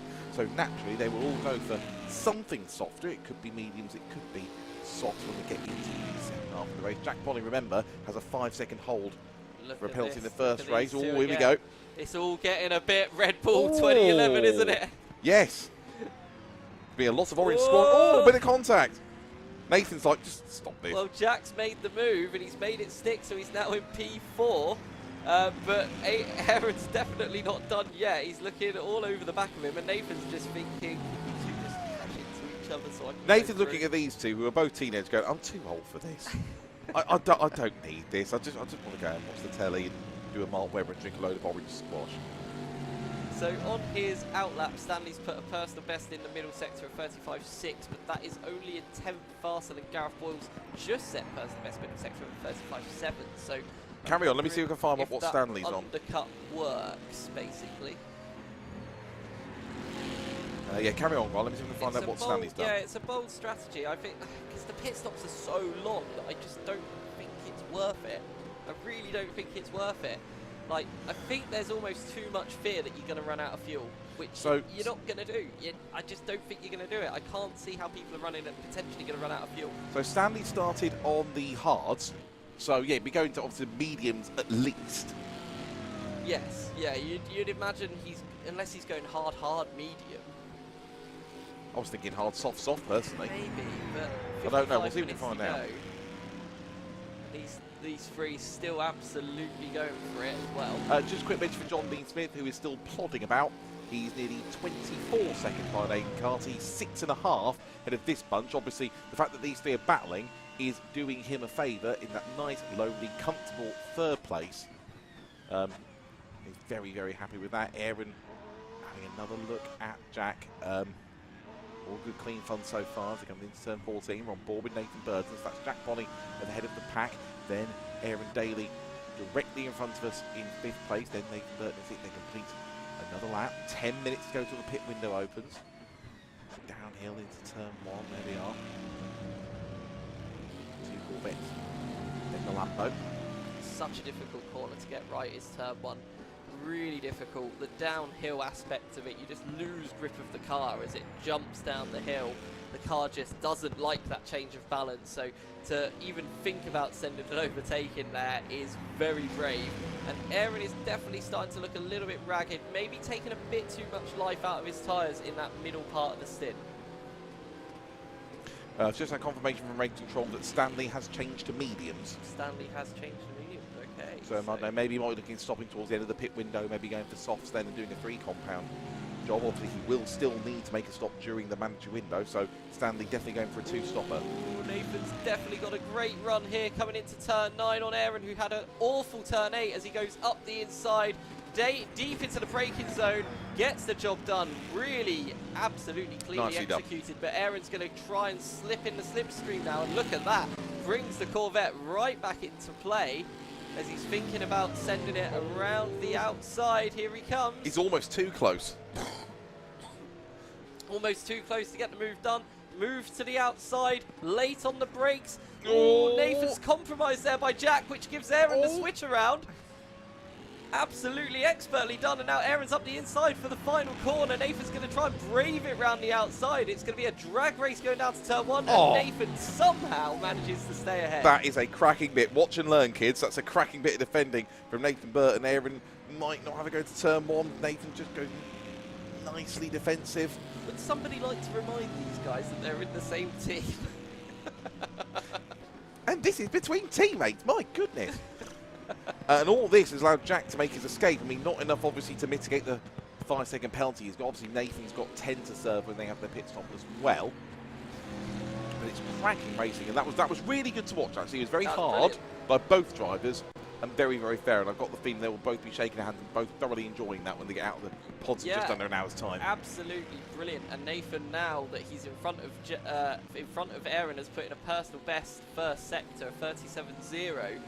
Which is definitely not to be shrugged at. That's that's the third fastest sector on the circuit at the moment.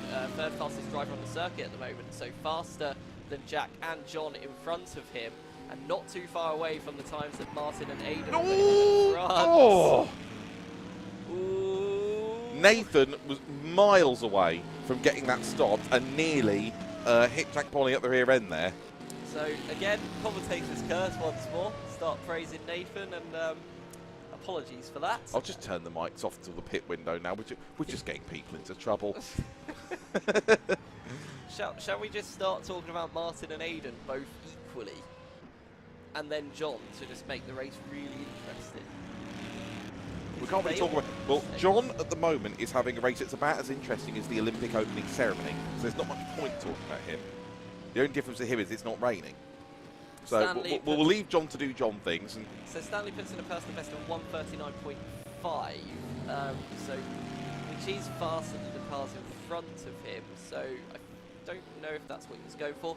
Conor's just randomly put in a 1:38.5. I just want to make the point. Can we have a look at Reno and Gareth, because they've been very, very close together for here they are for a good few laps now. And, Reno's ahead this is for 7th place. This is the best of the non-Barracuda cars. And yeah, these two are having a rare old time, aren't they? They're having a good scrap pretty much all the way through the race so far. Shout out to Reno. This is I have to say, I think this is one of the best drivers I think I've seen of him in the venue. Oh, what do you say that for? What do you think is going to happen now?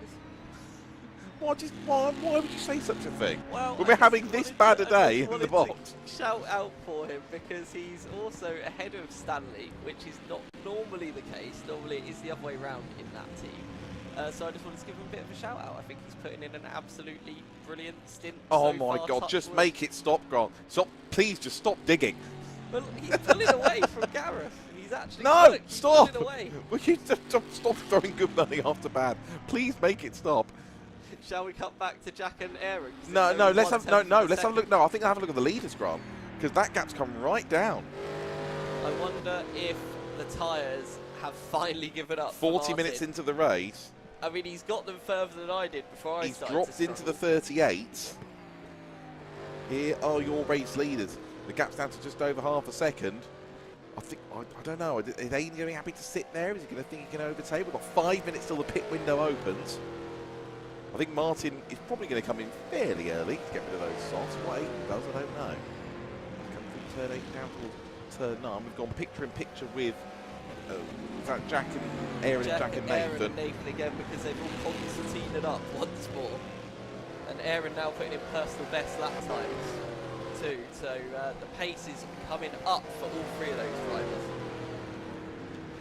But look at this, look at Aidan. Aidan's got a great run. Yeah. Will he have a go? Will he sit there? Does he want to risk it? He's going to come inside. Martin's going to give space. And I think that's the tyres, as we suspected might happen, Grant. And 40 minutes into the race, Aidan Carter takes over the lead on those mediums ahead of Martin Bucken on the soft. They come to the line now with 4:10. So by my record, they cross the line now.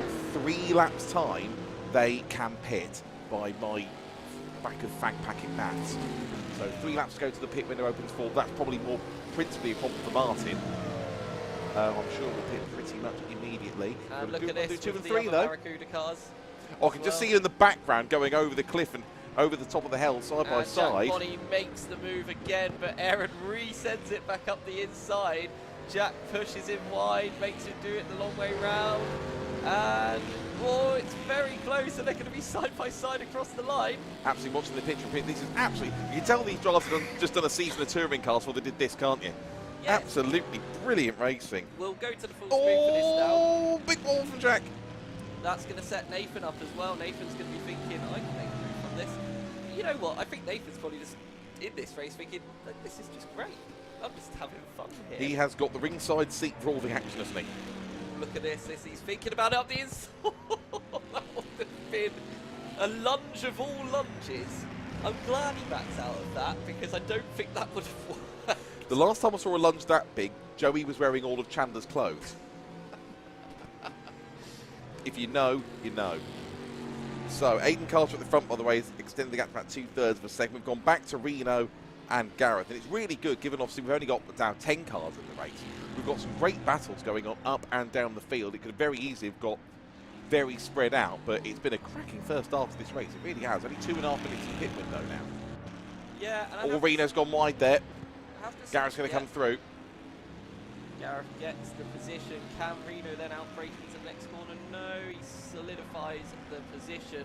Let's see what Gareth can do now that he's not got the Reno DeMarco Corvette in front of him. Conor Daly's putting in some absolutely stonking lap times at the moment. A 1:37.9 on his last lap. Hey?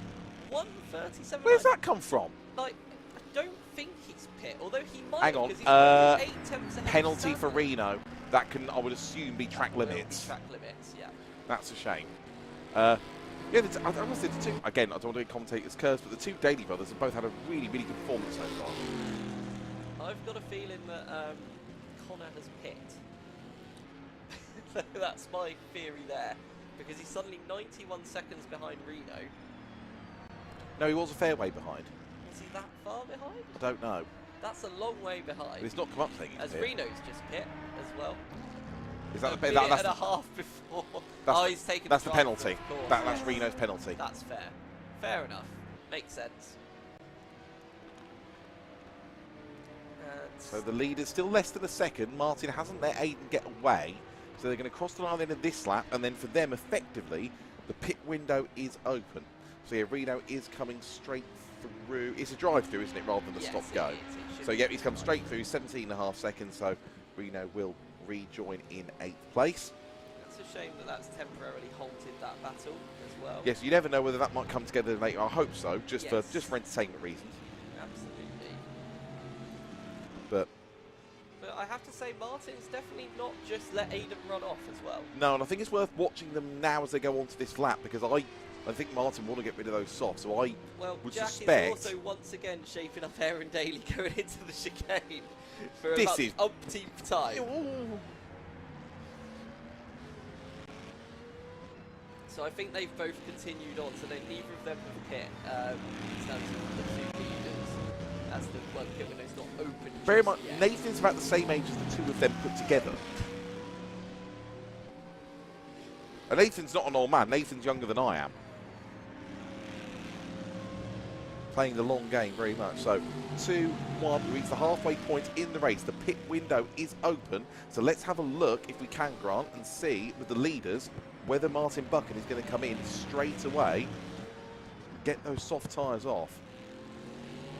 I wonder if it's a case of Aiden is going to pit when if Martin's going to pit when Aiden pits. I do wonder if he's just going to try and match Aiden as much as possible here, because he has that advantage now of knowing when Aiden's going to pit. Oh, big crash! With the it's over. Corvettes. We said that might happen with the Corvette. Bolly's gone over. Aaron and Nathan all involved. Nathan's recovered from it, has actually taken both of them in terms of the position. And what a shame that has come to grief after such good racing between them. Bucken has stayed out. Yep, Bucken. He's not coming straight away. Both stayed out. But Gareth Boyle is in for his pit stop, as is Reno DeMarco now for his scheduled stop. I think I see a replay of that one, Grant. Yes, it was on the main feed, but we will bring that up. Have another look at it.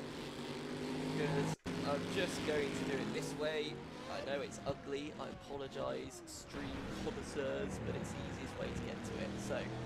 So it looked like that Aaron's lost it. Aaron's lost Jack's it. trying to take avoiding action and has turned turtle. Oh, so he just cut away at the wrong moment there, apologies. There we go. So he loses it in the middle of the corner, rejoins in front, it's Nathan's done well to avoid that as much as he has. just a racing incident, yeah, isn't it? Nathan's in, by the way. Nathan's boxed, okay. Well, that's a smart move for Nathan. With that Get out of the incident mayhem. happening, yeah, I think that's a smart move, actually. He's got his 10-second hold as well, hasn't he? Yes. We resume with your leaders, both of whom aren't yet to pit. I think Martin's doing a good job here, given those softs are probably wearing out. 47 minutes into the race now to hang on to Aidan Carter's coattails. So Reno's rejoined in P9 just in front of Stanley, about 2 seconds separate the two of those. Stanley's dropped off quite a bit from Conor as well, so I'm wondering if... Oh, they're both in. They're both in together. Both in. It's exactly what I thought. Oh, Martin nearly lost it on the pit entry there. He nearly went full Hamilton Shanghai 2007. He did, so we'll try and keep an eye on this as much as we can. It's not the greatest shots in the pit lane, unfortunately, so we'll try and jump on board. That's Martin. Absolutely thrilling stuff here. So we believe that Martin's going to be switching to the medium and Aidan is going to be going on to the softs in the second half of the race. That's our understanding of the tyre strategy. Yes. Which is interesting, because normally it's Aidan that has the softer tyre to play with at the start. Well, sorry, actually, no, it's repeated as normal, hasn't it? So Aidan having the softer tyre again for the end of the race. Oh, Aaron's just almost, I think Aaron might have actually hit the barrier on the pit Yeah, entry coming in there. Did clip the barrier there, unfortunately. So I've just seen the jacks of Carter's car go down. So car should be jumping out anytime soon. Aaron, very messy. Meanwhile, the forgotten man, the Ian Duncan Smith of the operation, John Dean Smith, has taken the lead on the track. He has.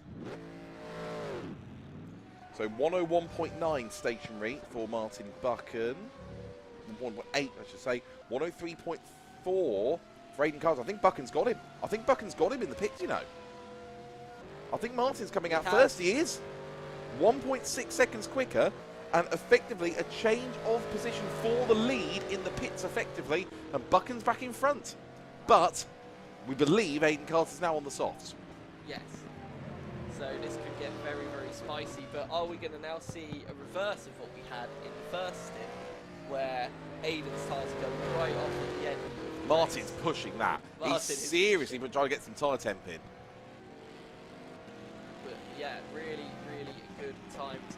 Jack Bonnie's really starting to push as well. Personal best in the final sector, so I think he will be pitting very soon. John, I'm surprised to see still out as well. I think both of those will be in very shortly. We're still waiting for Jack and John to pit, I believe, and then I think everyone's had one pit stop, but I don't think everyone's had their mandatory pit stop. Yes, I don't think Stanley's coming again yet. Connor's just come into the pit lane. Yes. So Connor's in the pit lane now. He's just coming back out, he's just done a stop. Yeah. Yeah, Jack and John are both in. Yep, that makes sense to me. And look at this. Aidan's already putting the pressure onto Martin. Martin's going defensive into turn 12. Smartly done by Martin. Oh, we're going to try and go around the outside of him. Can't quite do it.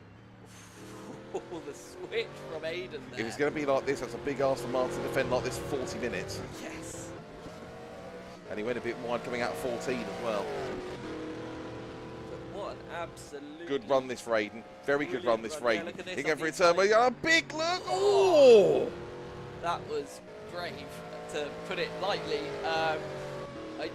It's so hard to get alongside for turn one that I just don't know if that move is the best option. The gap's definitely increased now between the two of them. That's definitely given a bit of breathing room for Martin. Fully now just focus on just trying to pull away as much as he can. John needs to come back out the pits. As we understand, he's actually gone for the hard tyres, but he's got a good gap to manage and probably feel very confident about holding on to that third place. Yep, John back out of the pit. So Nathan's rejoined 3 seconds behind Aaron after his penalty. So not affected him massively, but probably because of the crash. So it'll be interesting to see, does Aaron now jump Jack? Did Jack actually, sir, because his 102.7 stage week is about the same as everybody else? I wonder if that was rescinded. Yeah, I'm starting to think the same thing. So I'm looking, Aaron's there in 4. I think Jack's just come back in 5th. There in the background, just ahead of Nathan, possibly. Yeah.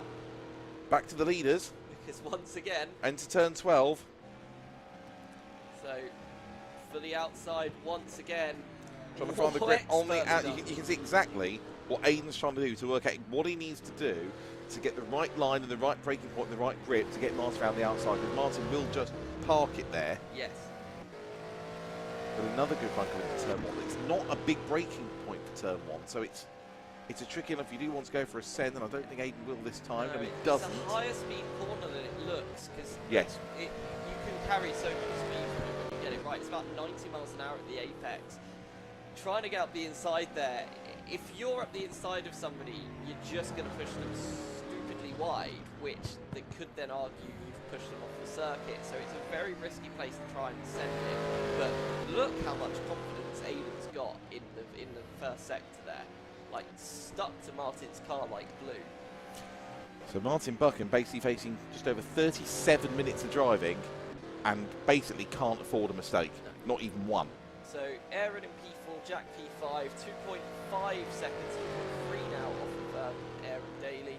Nathan 2 seconds behind Jack. And then we've got Gareth P7, 7 seconds ahead of Reno. And then another 3 seconds to Stanley. And then 79 seconds unfortunately for Conor. So how good a run this time is Aiden going to get as they come over the crest and through the town turn 11. It's a very good run indeed. Martin will naturally go defensive again and force Aiden to go the long way round. Can he get it done before the corner this time? We'll have to take the wide line. Martin getting his car exactly where it should be.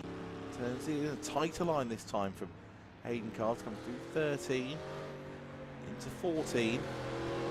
Don't think he's close enough this time to have a run into turn 1. 36 minutes, a long way to go. Bucken on the medium and Aiden Cars are on the softs. Long way to go. A very quick look from Aiden Carter as they come through turn 1, and this is the story of the remainder of this race.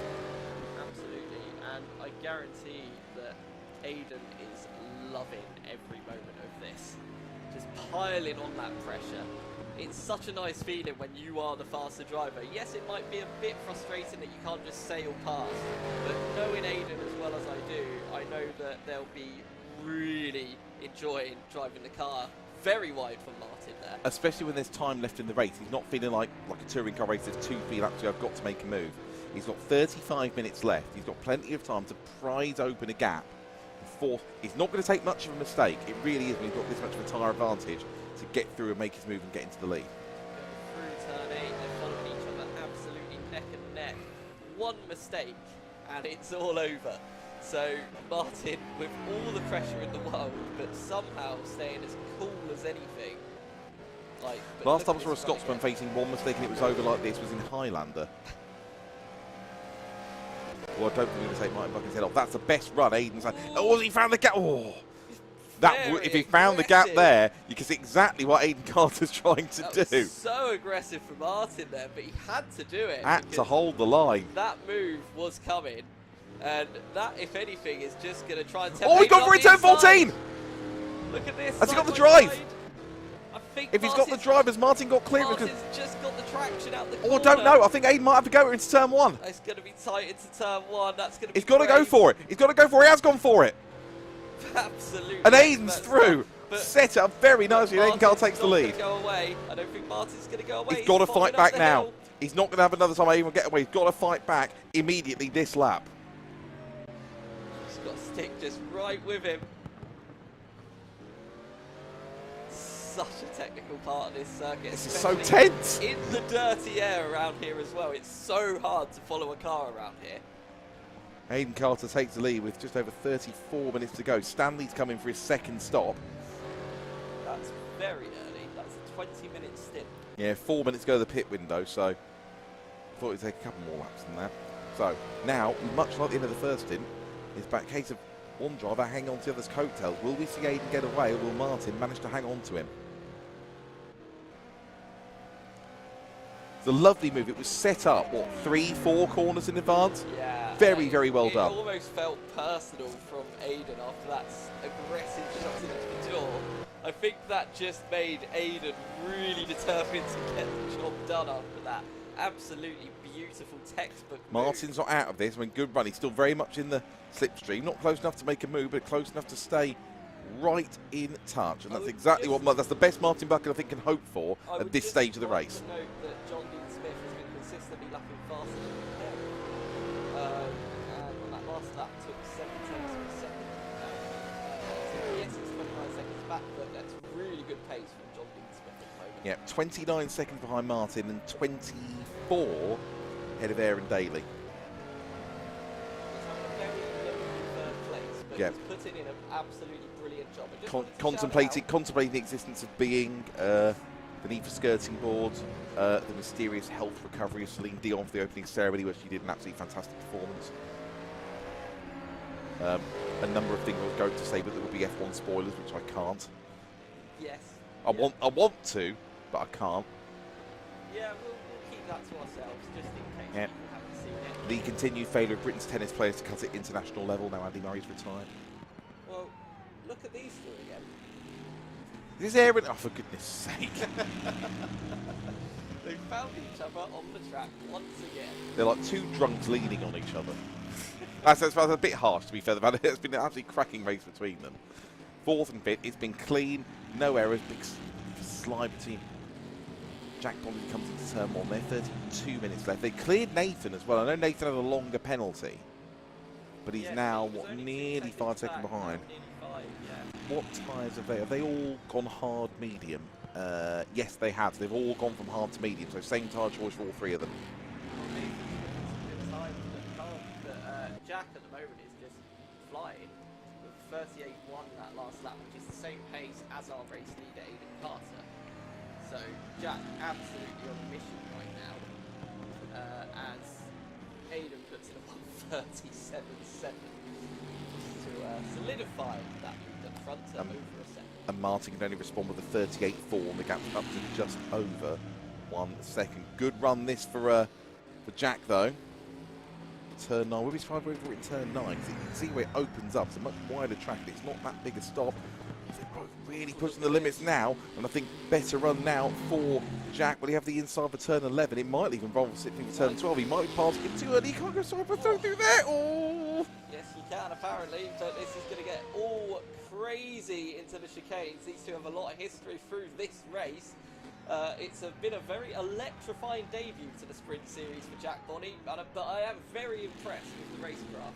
Yeah, we've just come up to the hour mark in this race, and they've both done a very good job. Obviously, that one time when they came to grief, which was just unfortunate with one collecting the other, but it's been incredibly evenly matched between the two of them. And Nathan Burton, who, to be fair, without that penalty, would probably be right up there with them.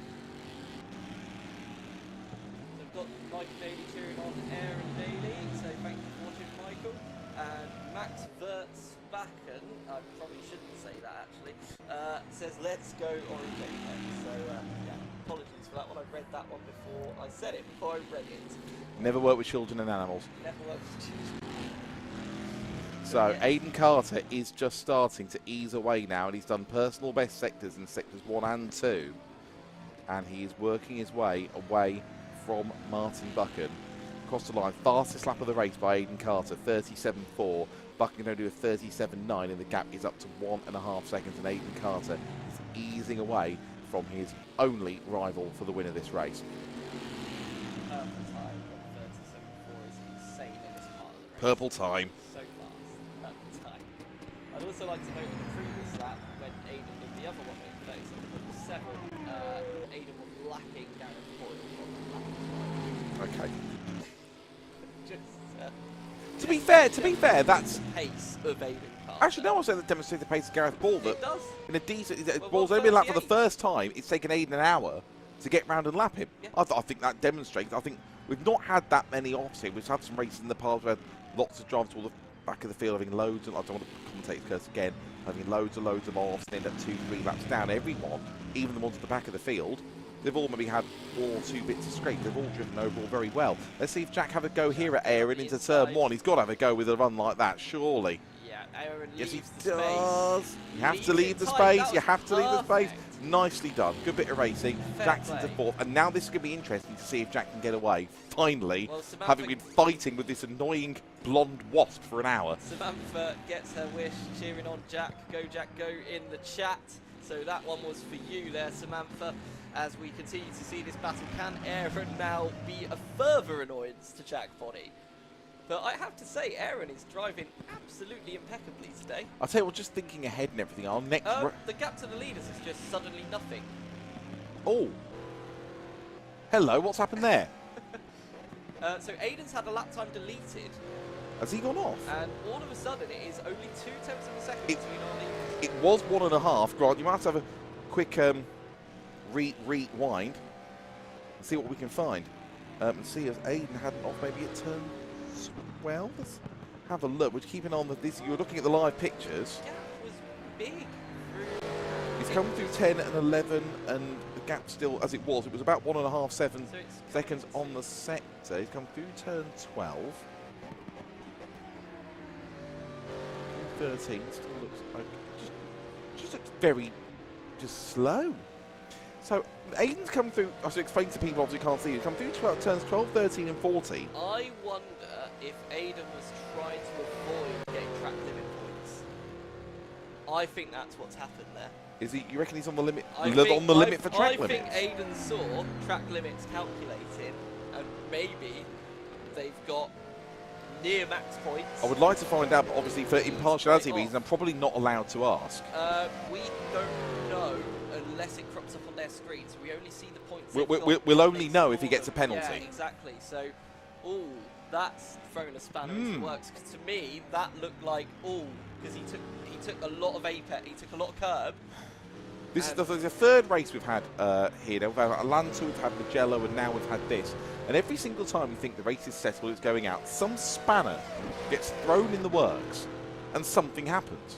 Well, now Jack Bonney is alone on the circuit. He's put in the fastest first sector of anyone at this time on this lap. He's the second clear of Aaron now.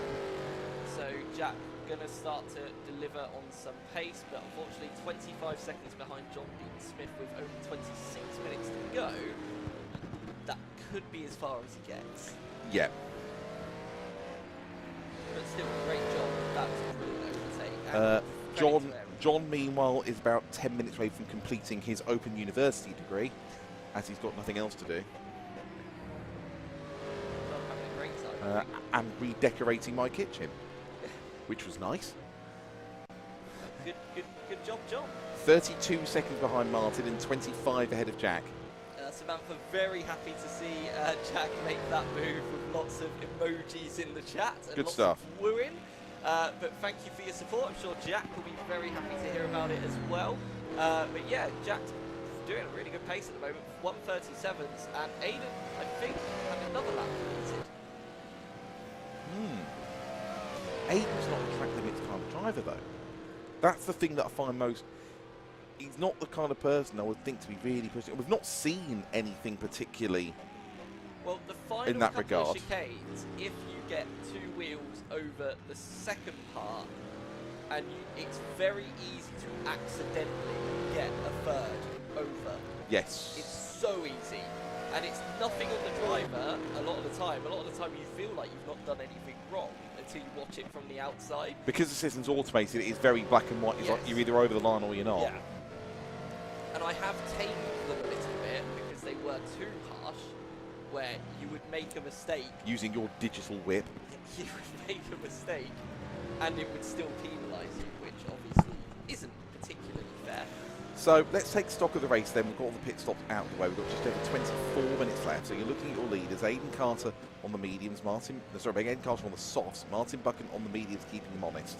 Then it's 34 seconds, or about 1 ice age, back to John Dean Smith in a very comfortable 3rd place. And about another ice age, another 23 seconds, back to Jack Bonney in 4th. Jack Bonney, I should say, was 1.7 seconds quicker than John Dean Smith on the last lap. So if Jack's going to go on one of his rampage, let's keep an eye on that. Then it's Aaron Daly in 5th, who's 4 seconds ahead of Nathan Burton. Reno DeMarco is in 7th. He's now got a 15-second margin ahead of Gareth Boyle. Then Stanley Donaldson, who is 1.3 seconds ahead of Conor Daly, who is catching him. So we'll keep an eye on that over the last couple of laps. And Stuart Pringle, unfortunately, was an early retirement. So still plenty, we're just under 24 minutes left, still plenty going on up and down the field. Yeah, absolutely. Loads and loads of action still to come, and that gap for the lead just under 0.6 of a second still as well. We kind of thought Aiden was just going to drive off, which did initially happen, but then we had the slow final sector, and since then, I don't know if that's just fueled Martin, because in the last 3 laps, Martin's been right there on pace. They've been trading sort of lap times 1:38.1 to 1:38.3 between the two. I wonder, knowing Martin, I wonder if this is, I'm going to drive whatever pace is required to keep hold of Aiden and keep him in sight, and we'll worry about the tyre wear later. Yeah, just so it might well be we get 10-12 minutes from the end and it's like, I can't hold him anymore. Because Martin, being as savvy as Martin is in the car, has probably isn't silly and noticed how much time he gained on Aiden in that final few corners, and probably put 2 and 2 together. It is absolutely wonderful. We've got an hour and nearly 8 minutes into this race. And the biggest, bear in mind they pitted on the same lap as well, the biggest gap we've had between these two in the entire race is just over 2 seconds. Yeah. For well over an hour now. So Aiden now starting to just stretch the gap out though, a little bit more, up to 0.8 of a second now. But still anything in it, like, still any of these top two's game, in my opinion. Like, Jack Bonney's still taking over a second a lap out of John. Now it's a big ask at 22 seconds, but I think just in case, I think it's worth keeping an eye out, because what's they on? Jack's on the mediums, and I think John went to the hards. So it is just out of the corner of our eye, worth keeping an eye on those times. Jack's doing low 38s now, and John, as he has done all races, very comfortably circulating in low 39. So it might well be that John might have to pick it up a little bit in the last few laps. So it does put a bit of pressure on John, because if John has one little mistake and he drops 4 or 5 seconds, whatever, it might drop in the clutches. So it's definitely worth keeping an eye on with a So Solid crew. 21 minutes to go. Did not warn you when you do that. Oh, it's been that kind of day. So it's definitely worth keeping an eye on of John Dean Smith and Jack Bonney and seeing how those lap times develop as we stay with our leaders. How are Stanley and Conor doing? 1.1 seconds between them. Obviously, because they're both a lap down, you can't see their intervals on the time screen. But see, Stanley is 1.1 seconds ahead of Conor Daly in 9th and 10th in the 2 Maseratis. Let's have a quick look at them, actually, if we can, Grant. Thank you very much. There's Stanley. Oh, no! Oh, no, I've done it again. Oh, I thought Conor was going to hit him as well. Oh, for goodness sake. Stanley, I'm very sorry. I will put it in writing to you tomorrow. Oh, for goodness sake. Go back to the leaders. We've just... Oh. This has been the worst day. I mean, I've been commentating with you now, what, Grant, for about 2 years. And this is the worst day for commentators' curse that I think that we've had. I don't think we've ever cursed anyone this much. I somehow got away with Renos. Information for race control. Fuel difference between Aiden and Martin is 1 litre. Front right difference on the tyres is 13% in Martin's favour. Well, Martin's got better tyres. That would make sense with Aiden on the softs. One thing I would say, actually, Nathan's catching Aaron. The gap's down to 2 seconds, and he took 6/10 out of it. So although Jack Bonney's gone, he's now over 4 seconds up the road from Aaron Daly. Aaron and Nathan for 5th place is developing into a nice good little battle for 5th place. We go into the last 20 minutes of what has been a fascinating race. There's been so much to talk about. Yes, yeah, loads and loads. It has limited the amount of rubbish that we've spoken to a minimum, for once. Actually, I wanted to say one thing. I was going to, just before the Aiden lost all that time a few laps ago, Saxon Ring next. Yes. So I'm bearing in mind I went there for MotoGP a few weeks ago. Yes. That's going to be fascinating. All left-handers going to absolutely cane, whether this is anti-clockwise as well, cane the front right tyres. I'm so excited for Saxon Ring. I think it's going to be a surprisingly epic race for many drivers. drivers. I think it is. A lot of drivers are going to have a newfound respect for Saxonby, because a lot of them had heard of it but have never even driven a session on it. Yeah, so very much always been bikes rather than cars. And I went there for MotoGP a few weeks ago. It's absolutely brilliant. It is a tiny little boring, including 7 consecutive left-handers. So keeping that front right tyre in check is an absolute crucial. We've got that to look forward to on Sunday the 18th of August. Sunday the 18th of August. Hoping to join us for that 3 weeks from today. But for now, we focus on this and Martin Bucken, who ends the final 5th of this race, with just over 18 minutes left, keeping Aidan Carter very much in check. As we're hearing, Aidan not with the tyre with the tyre life left that he would want, with Bucken on the medium. So one little slip here and there could decide this race. Yeah, I mean, the gap's been evident flowing once again on these last few laps, which has been really interesting to see. Martin with the tyre advantage now, but Aidan usually finds a way to just not make that matter. Well, just doing a quick bit of maths. Reno DeMarco's in the pit. Okay. Put some softs on, maybe? Yeah, I think Reno's going to drop behind Conor then. No, we've got over a minute there. He's definitely dropped behind Gareth. Gareth's already gone past. No, you're correct. By my reckoning, just doing a quick bit of maths, but including this lap, we've got 12 laps to go. Yep, and suddenly the gap between Nathan and Aaron is now only 7/10 of a second as well. That's come right down, so Nathan really putting the pressure on now. The gap between Stanley and Conor, 7 seconds. Be interested to see how far in front Reno is Conor. Both Conor and Stanley's that time, so very off the pace at the moment.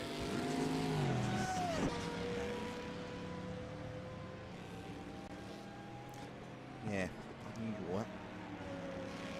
Nathan definitely putting in the work late into the race. He probably wanted to not be P6 here, probably thought it'd be around P4, P5, but Aaron has definitely sprung a surprise with the pace that he showed. Just to Jack Pony continues to take about a second a lap out of John Dean Smith, but with the gap as it is and the amount of laps he got left, he would need to take about a second and a half a lap out of him, by my reckoning, to catch him before the end of the race. So he's just going to run out of time, but it's a very impressive stint from Jack. It is, but John doing exactly what he needs to do, and I think John knows, barring mistakes, if he can hold on to that pace, low 39s, he should be securing that 3rd place. I mean, I have to say this is the less amount of stops that we've seen, spins that we've seen in any of the races so far this year. I'm not saying anything, given our record over the last 30 to 40 minutes. I'm not saying anything because they've all... No, I'm not saying it. Okay. No. Okay. Take it as implied.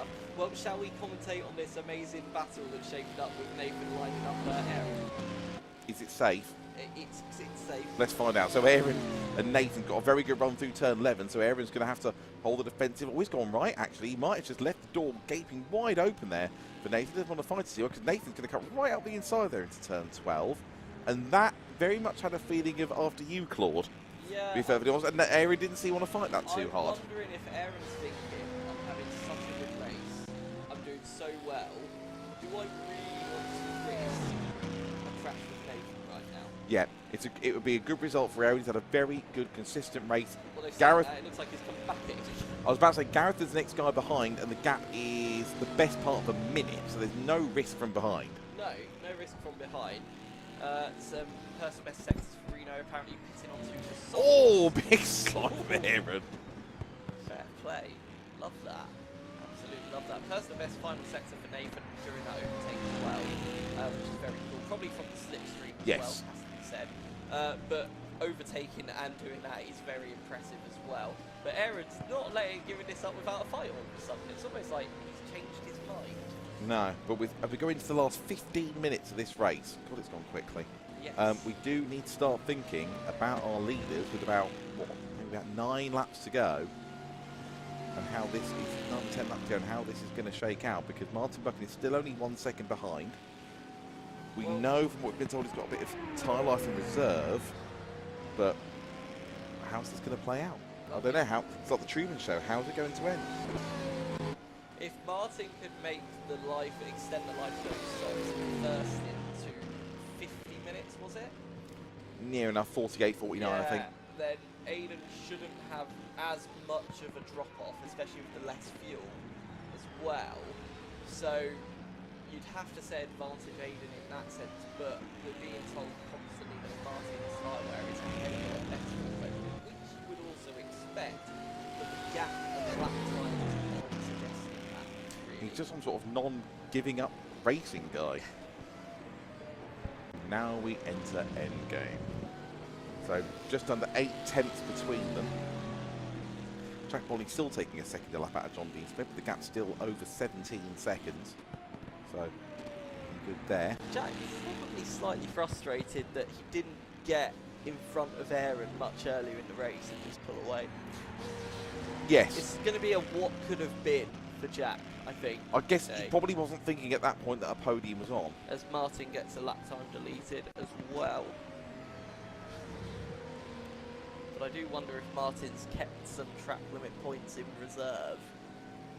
Because if Martin knows that Aiden can't keep cutting the track... I'll make that 9 laps to go. Yeah. So Aaron runs a little bit wide there through turn 8, which has just given Nathan a bit more breathing room. The gap's still under a second though, but Nathan's definitely going to extend that to around half a second at the next sector, maybe even 7 tenths of a second there. Another not great exit from Aaron, 7 tenths of a second just under there. So which is about the same gap as our leaders. We can have another look at them, Grant. It is, yep. So up there for you. Here they are. Have a look, another pair of purple cars. Carter and Bucken. Piece of elastic and joining them now for over an hour and a quarter. Sick of the sight of each other. I mean, so now they're coming up to lap somebody here. I think it's Conor. Conor's normally pretty good at keeping out of the way. Yeah, absolutely. Here's Conor. I mean, Martin and Aiden have provided some absolutely fantastic entertainment for us this season, as has John Dean Smith as well, it must be said. Not today. Not today, no. But I still think he's doing a great race. I think he'll be happy. He'll probably be frustrated that he's not right up there with them, but I think he'll just be happy that he's faster than Jack, faster than Nathan, faster than Aaron, just not as fast as Martin and Aiden, and he's kept it consistent throughout the race, so I think he'll be quite happy. Yeah, 8 laps to go. Yep, by my count. And here comes Conor. Is Conor going to keep out of the... Whoa, Ooh. please don't spin, Conor. That would be slightly awkward, wouldn't it? Hang on, where's he gone? Oh, he's there. Still there. Still there. Yeah, but now on this straight, I think Conor's now the time for you to get out of the way. There's the blue flag. Going to come past him. Hope to see a Maserati on the left. I think just if you change the camera, they've gone past him. Have they both got past? Yes, they have. I think Can I see a Maserati in the back? Yes, well done, Conor. Well done. I wouldn't expect anything less. Conor's good at that kind of thing. Yeah, Conor's not going to fight a battle. No. It's nothing He's good. He is aware. He knows what side his bread's buttered. He's a stand-up guy, is Conor. Very stand-up guy, very fair. Not at the moment, he's not. See there. Oh, come on, you asked for that. I did. Yes, you did. So, It's Carter, Bucken, it is very, very warm in here. Hotter than a nun's first curry. Go through turn 11 and up into turn 12. There'll be 7 laps to go at the end of this lap, by my count. Nathan Carter doing exactly what he needs to do, and no more than that.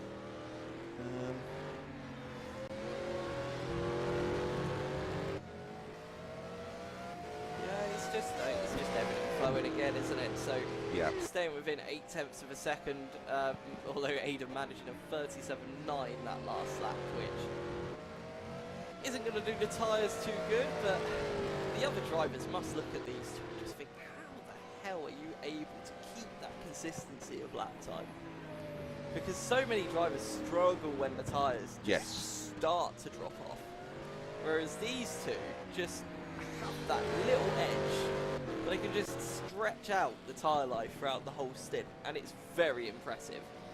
Where we've seen in a race where we've seen drivers make multiple pit stops because they can't control the tyre wear. I have to say credit where credit's due to these two for choosing to use the 2 softest compounds. Yes. like brilliant driving by both of them. And Martin is actually putting the pressure on this lap. Both still lapping as they have done pretty much the whole race. High 37s, low 38. 9 minutes to go. It's going to be. I've got a feeling that Martin's started to mount his final attack. Rallying the Highland troops. The speed is growing, and again faster in the middle sector than Aiden on this lap, and looking more comfortable all of a sudden. The gap's gone down from 0.8 of a second to half a second this lap alone. So Martin, look at this through the final section of corners. The final assault. That's looking a lot less than half a second. Not the greatest final corner, but it's only going to be about 0.3 of a second as they cross the line. As we come onto this next lap. It says it's still half a second. I personally think it looked a bit closer than that, but yeah, 1:37.8 for Martin that time around. Very fast lap time. So it's a difference now between softs that are worn and mediums that are in better condition. Yeah, and look at the confidence Martin's got through turn 4. This is not over by a long shot, with just over 5.5 laps to go. And Nathan Burton putting in a personal best first sector, which exactly matches Jack Bonney's first sector on this lap as well. Yeah, this is by far the closest battle on the track. Nathan's got about 2.5 second lead there in Daly now, but everyone else is fairly spread out. It's only really got to this point that we've got to a stage where everyone's really spread out apart from the leaders. So we've been a bit blessed in this race. We've had so much to watch all the way through. So I think Aiden's responding now in the middle sector because that gap looks a little bit more spread out than what it was. However, we'll find out as they come across the next timing beam. But through sector 1 especially, Martin is definitely looking a lot more confident. Tell you what, he's going to get a good run here. He's going to get a good run from turn 9. I don't know if he's going to be close enough to make a move, but he's going to be right on his gearbox as they come into turn 12. Yeah, it's going to give him a really nice slipstream. And look how much closer he's got. You can see the mid-corner grip in comparison. Absolutely. Like Martin is definitely thinking this is on. Look at this. Up to the line, 5 laps to go, by my reckoning. So Martin has just turned the trigger and he's like, right, it's go time. Leaving it to the final 6.5 minutes of the race, but it's definitely go time. It's now or never, I think. Conor Daly's in the pits because reasons. We'll worry about that later. Third stop. Anyway, I think all we can do is watch this to the end now. Yeah, I'm wondering. I think Conor's just going to try and do the fastest lap. That's what I think is happening there. Well, he's going to finish in the top 10 to get a bonus point. Yeah. Sure. Doesn't quite work that way. No. No. But I think that's the only reason I can think of why he's pitting. So 4.5 to go. The natural place to make a move is obviously turn 12 for Martin, but that's the place that's the most easily defended. Yeah, and Aiden's able to come back at Martin in the middle sector consistently. It's almost like Aiden's so much better through turn 8. Whereas sector 1, Martin has so much more confidence, and then sector 3 as well. But just being able to keep that gap the same through the middle sector seems to be saving Aiden at the moment, and they both put a personal best in the middle sector. Here we go, so the last one going to come back down into the 37, into the final stages of this 90 minutes of Istanbul. Aiden Carter in 42, Martin Bucken in 6.66, Lamborghini against 4. They are teammates and yet they aren't, and they're both going for the win through 13 into 14. Coming to the line now, it's going to be 4 laps to go. Istanbul, Aiden Carter on warm mediums, Martin Bucken on, warm softs I should say. Martin Bucken on mediums in better condition. Does he have the tie? Can he get a good run through 9 and 10? The slipstream and make move to turn 12. He's only going to get, at best, 4 opportunities to do it. Nathan puts in a personal best 1:38.246 there. Nice time. The two leaders both 1:37.66. Ridiculous. That's within 2/10 of the fastest lap of the race, which is Aiden Carter's 37.4. Oh, look at this from Martin. This is as close as he's been for a long, long time. And then it's through here, you see Aiden just starts to get away again. A bit of extra grip just makes all the difference. We should see it here through turn 8 as well. Under 3 tenths at the end of sector 1 there. So Ford moving around. both of these drivers have had the most pressure in this race. And they've both driven flawlessly. Yeah, absolutely brilliant drive from the pair of them. Whoever comes on top of this battle. I'll tell you what, Martin's going to get a good run here. Yeah, he's going to get a really, this could be it. This could be the best opportunity he gets, even with 3 laps to go after this one, through 11. Does Aiden go defensive? Is it a yes or a no? Does he stick all to it? He's going to go just park it in the middle. It's the right thing to do, good defensive. And Bucken's right on his back bumper. They come through 12 and 13 and into 14. That's where Aiden surprised Bucken just after the pit stops, and Bucken's going to get a good run out the last corner. So they come to the line, 3 laps to go. Is he going to be able to have a dive into turn 1? Is it going to be a surprise move? I wonder. Is Bucken going to have a very late send? No, he doesn't. Martin very rapid. Really on the limit there. You can see that 4 moving around again. But he's got a good run here. He's really going for it now with 3 to go. Oh, Martin really wants this one. I cannot wait for the post-race interviews for this one. It's going to be fascinating, but look at this. Martin able to really get close to the bumper of Aiden through sector 1. He's got the corner speed. He's suddenly really finding the corner speed, coming through 6, down the hill to 7, which is not really a natural overtaking move unless you're really close. So they come up to that tight right-hander. Then it'll be the long turn 8 and then 9 and 10, and that's going to be crucial for Bucken to stay close enough to Carter through 11 so he can move into turn 12. Just a quick note, Conor Daly I think is about to put in the fastest lap of the race, so I think I was correct in predicting that. We'll see what he does across the line in a moment, but we'll focus on the lead battle. So here they come down to turn 9 and 10. It's getting the run through here that's going to be crucial to getting the slipstream down to turn 12. Through they come, through 11, through 12. Pretty much evenly matched through there. Conor does the fast on 1:36.4, which is a second quicker anyone else has done. But we'll stick with this battle for the win. Through 11. It's a good run for Martin, but again, Aiden can take the defensive line if he feels he needs to. He goes nice and defensive, just wafts it into the middle, then moves around. I don't think there's anything wrong with that. It's the right thing to do. It's exactly the same as what he did the previous lap, and it just puts enough doubt into Martin's Bucken's mind as they try and do a full send. They come back through turn 14, up to the line with 2 laps to go. Yeah, Aiden definitely one of the cleanest defensive drivers that I know of in sim racing. Probably because of how anti-Aiden is of the modern approach to pushing drivers off the circuit. Good run through turn 1 for Martin though. That's a very close as he's been. Aiden has to feel defensive going into turn 4. Here he comes through. Is Martin fancy diving on into turn 5? Maybe no. Just over a lap and he's really running out of chances now. He's doing all the right things to try and prize open the opportunity, but the clock is against him as he comes through turn 6. It's not a big braking zone into turn 7, but he might fancy a bit of a send as they come up to turn 7 now. No, he can't. A lap and a half to go. Just gets a little bit squirrely in the middle of turn 7 there as we both go into turn 8 now. You throw the car in. Oh, now or never. Look at Bucken's corner speed. Look at the corner speed of that Ford. He's definitely pushing it now. He might have a go at turn 9. It might be too early if it means Carter can get a run into 12. It forces him defensive now. Here they come. But Bucken is in the box. See if he can stick right on his gearbox. He's got a great run now and should get a fantastic slipstream through 11 into 12. Here we go. He's going to pull out quite early, I think, to try and unsettle. He's almost too close. He is almost too close, but... Look at that. Absolutely fantastic slipstream. So what does Aiden Carter do? He's got to stick with the defensive line. This is the penultimate lap of the race. Forces Martin Bucken right to the outside. I don't think all the way around him, but can he force it? Oh, a little bit of contact. I don't think anything wrong there. Through 13 and 14, and Martin Bucken has 1 lap to rebuild and try and have a go, probably in the side of the final lap. Here we go. White flag. Last lap of the race. Who's going to win it? Well, Aiden's now got a half a second gap, but lost so much time during turn 8. The rear end of that Lamborghini looked like it was giving up on tyres. I do wonder if that's it for Aiden's tyres now. Has Aiden reached the cliff before Martin did? Because that turn 8 was basically what gave Martin that chance. The final onslaught, you can see how much more corner speed that Martin Bucken's got. Through 4 and 5, the clock has elapsed. This is the last lap of the race. Through turn 6 now.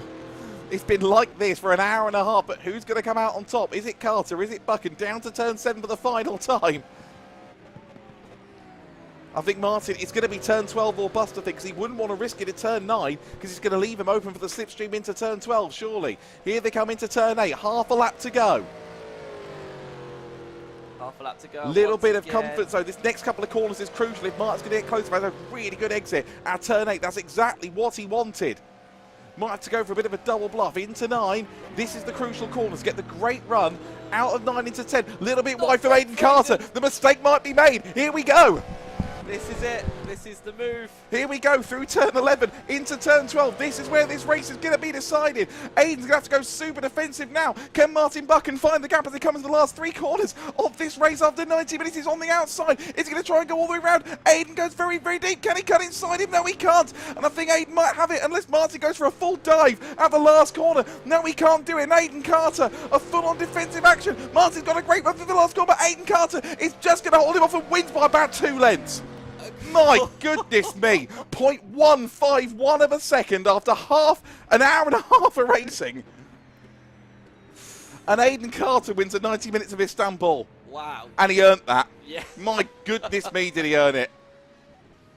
Whew. Wow. Meanwhile, at the other end of the excitement scale, here's John D. Smith, who has seen pretty much nobody. He's 48 seconds behind. They're going to take a very well-earned 3rd place. But what a finish. What a race. Barely what? I think at the most 2 seconds between them for the whole race. Yeah. Absolutely superb. Yeah. Simply racing at its very, very best. That's one I think we're going to remember for a very, very long time, Grant. Yeah, that was absolutely fantastic. That was like watching a super speedway race or something. That was brilliant. And well done to John crossing. John crosses the line in 3rd. No mistakes. Good race. Gets the point. We are watching Jack Bonney is going to come across the line in 4th on his debut. I think he'll be very happy with that. Well deserved. And then Nathan Burton coming home in 5th place. And then it's going to be Aaron Daly in 6th. He's going to be the last driver on the lead lap. Gareth Boyle ends up next, best Norm Barracuda in 7th. Reno's extra pit stop towards the end of the 8th didn't quite work. Then Stanley Donaldson. Then Conor Daly did pick up that fastest lap towards the end of the 36s, and then Stuart Pringle was an early retirement. What an absolute classic that was. Yeah, that was phenomenal from Aiden. Absolutely from both of them. From Aiden absolutely superb driving from both of them throughout the full race distance. Yeah, absolutely. They both deserved that win. They both absolutely deserved that win for putting on such a show for, well, everyone, and probably for themselves as well. I reckon they enjoyed that as well. Yeah, I think they really enjoyed it, but I'm almost lost for words after that. That was absolutely incredible. I don't know how Aiden stayed in front there. I really don't know, but fair play. It's certainly one of the best races I've ever seen here. Yeah, that was fantastic. Absolutely superb. So, Aiden Carter, Martin Bucken and John D. Smith is your podium. Do stay with us. I hope you enjoyed it as much as we did. We'll have some podium presentation and interviews in a few minutes' time, so do stay with us here. Don't forget, of course, next round coming up is Saxon Ring on the 18th of August. But do hang on with us for about 5-10 minutes' time, and we will bring you the podium presentation. We're absolutely very much looking forward to hearing what Aiden Carter and Martin Bucken have to say after a 90-minute slugfest, which Aiden Carter won by 0.151 of a second after an hour and a half of racing. Stay with us. We'll see you for the podium shortly.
That's not the...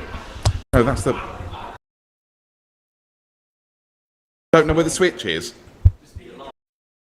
Is it on? Well, why are you telling me to unmute it then if it's on?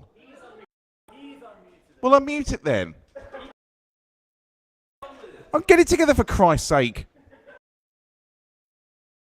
Are we live? Oh, great. Yeah. Welcome to the Welcome to the slightly haphazard podium presentation for round 3 of the Simply Race Sprint Series after a thrilling 90 minutes of Istanbul for every driver bar 1. And we will start with the podium presentation for the teams. In 3rd place, Boo Barracuda. Aaron Daly and Jack Bonney.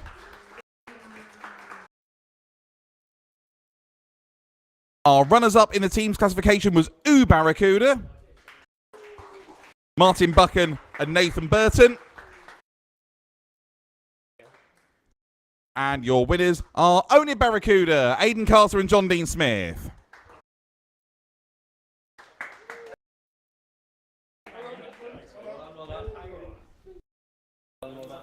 There they are. Congratulations to all. A stampede dressed by Primark.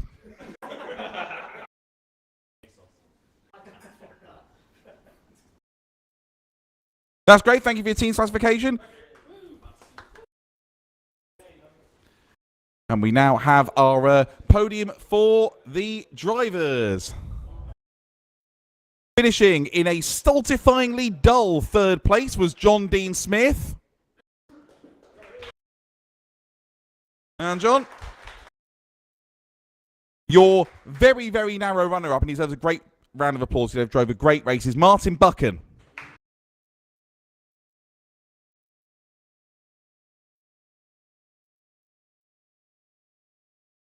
And your race winner for the 2nd time this season, the Buckingham Minister of Defence, Aidan Carter. Well done, Aidan. Right, I'm going to speak to you 3 in reverse order. So, John, we've had skirting boards, magnolia paint, the Olympic opening ceremony. You had a very boring race, didn't you? Yeah, I had to wake up at the end of it. That's great, John. Thank you very much. Cheers, mate. Move on to... Yeah, okay, yeah. I'll stand here just to make Martin feel better about himself. Sorry, John, there's just nothing to say.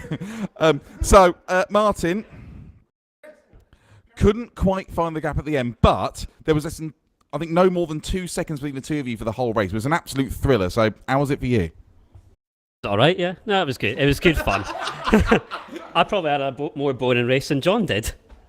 No, it was good. It was good fun. I mean, just me and Aidan just showing how it's done, really, I think, isn't it? Yeah, I'll tell that, yeah. How was it, because obviously you went soft medium and Aidan went medium soft. How was it? Was it difficult to manage the soft tyres towards the end of the stint? Because I saw maybe it looked like you were struggling for grip just for the pit stops. No, I was fuel saving, because I didn't know if I had enough fuel. It was all fuel rather than tyres. Hang on, Grant, I told you it was fuel. You were warned. Congratulations to Martin. Aidan, did you enjoy it as much as we did? Because it was a cracking race to watch. No, I hated it. It was awful. It was really... I was sweating quite a lot, actually. It was quite hot. No, it was good fun. It was a good race, but the last, 25 minutes of that race were hell. It was awful. I was just looking behind me the whole time, and yeah, stressful, very stressful, but managed to hold on just. Were you hanging on with the softs at the end? Yeah, big time. Yeah. I kind of noticed in the first stint of the race that there was no point tyre saving because the pace didn't seem to go away. So I really pushed at the start of the soft stint, and my right front was on like 39 by the end of the race. So completely destroyed it, and I was just holding on. But the Lambo's better in a straight line, so I was able to hold on. Thank God. Given tyre wear, Sachsenring next, 7 consecutive left-handers. Have you been able to learn anything today you can use to sort of save tyres there? Not be near Martin is what I can learn, because he's the one that makes me push. No, I expect Martin's going to be pretty good at Sachsenring, because I think it's going to suit the Ford, and the Lambo's quite hard on its front tyres, so it's going to be a difficult one. I think the takeaway is I'll probably run the hards next time out. Pretty much, that's pretty much all I can take away from it. Brilliant. Well, congratulations again to you, Aidan. I'll leave you with your podium finishes. One more round of applause for them. That's great. Well done to Aidan and to Martin and to John. 3 rounds completed in the Simply Race Sprint Series, 2 rounds left to go. Thank you very much for joining us, and we'll see you for the next round at the Saxon Ring on Sunday, the 18th of August. Thank you very much for joining us. Have a very good night.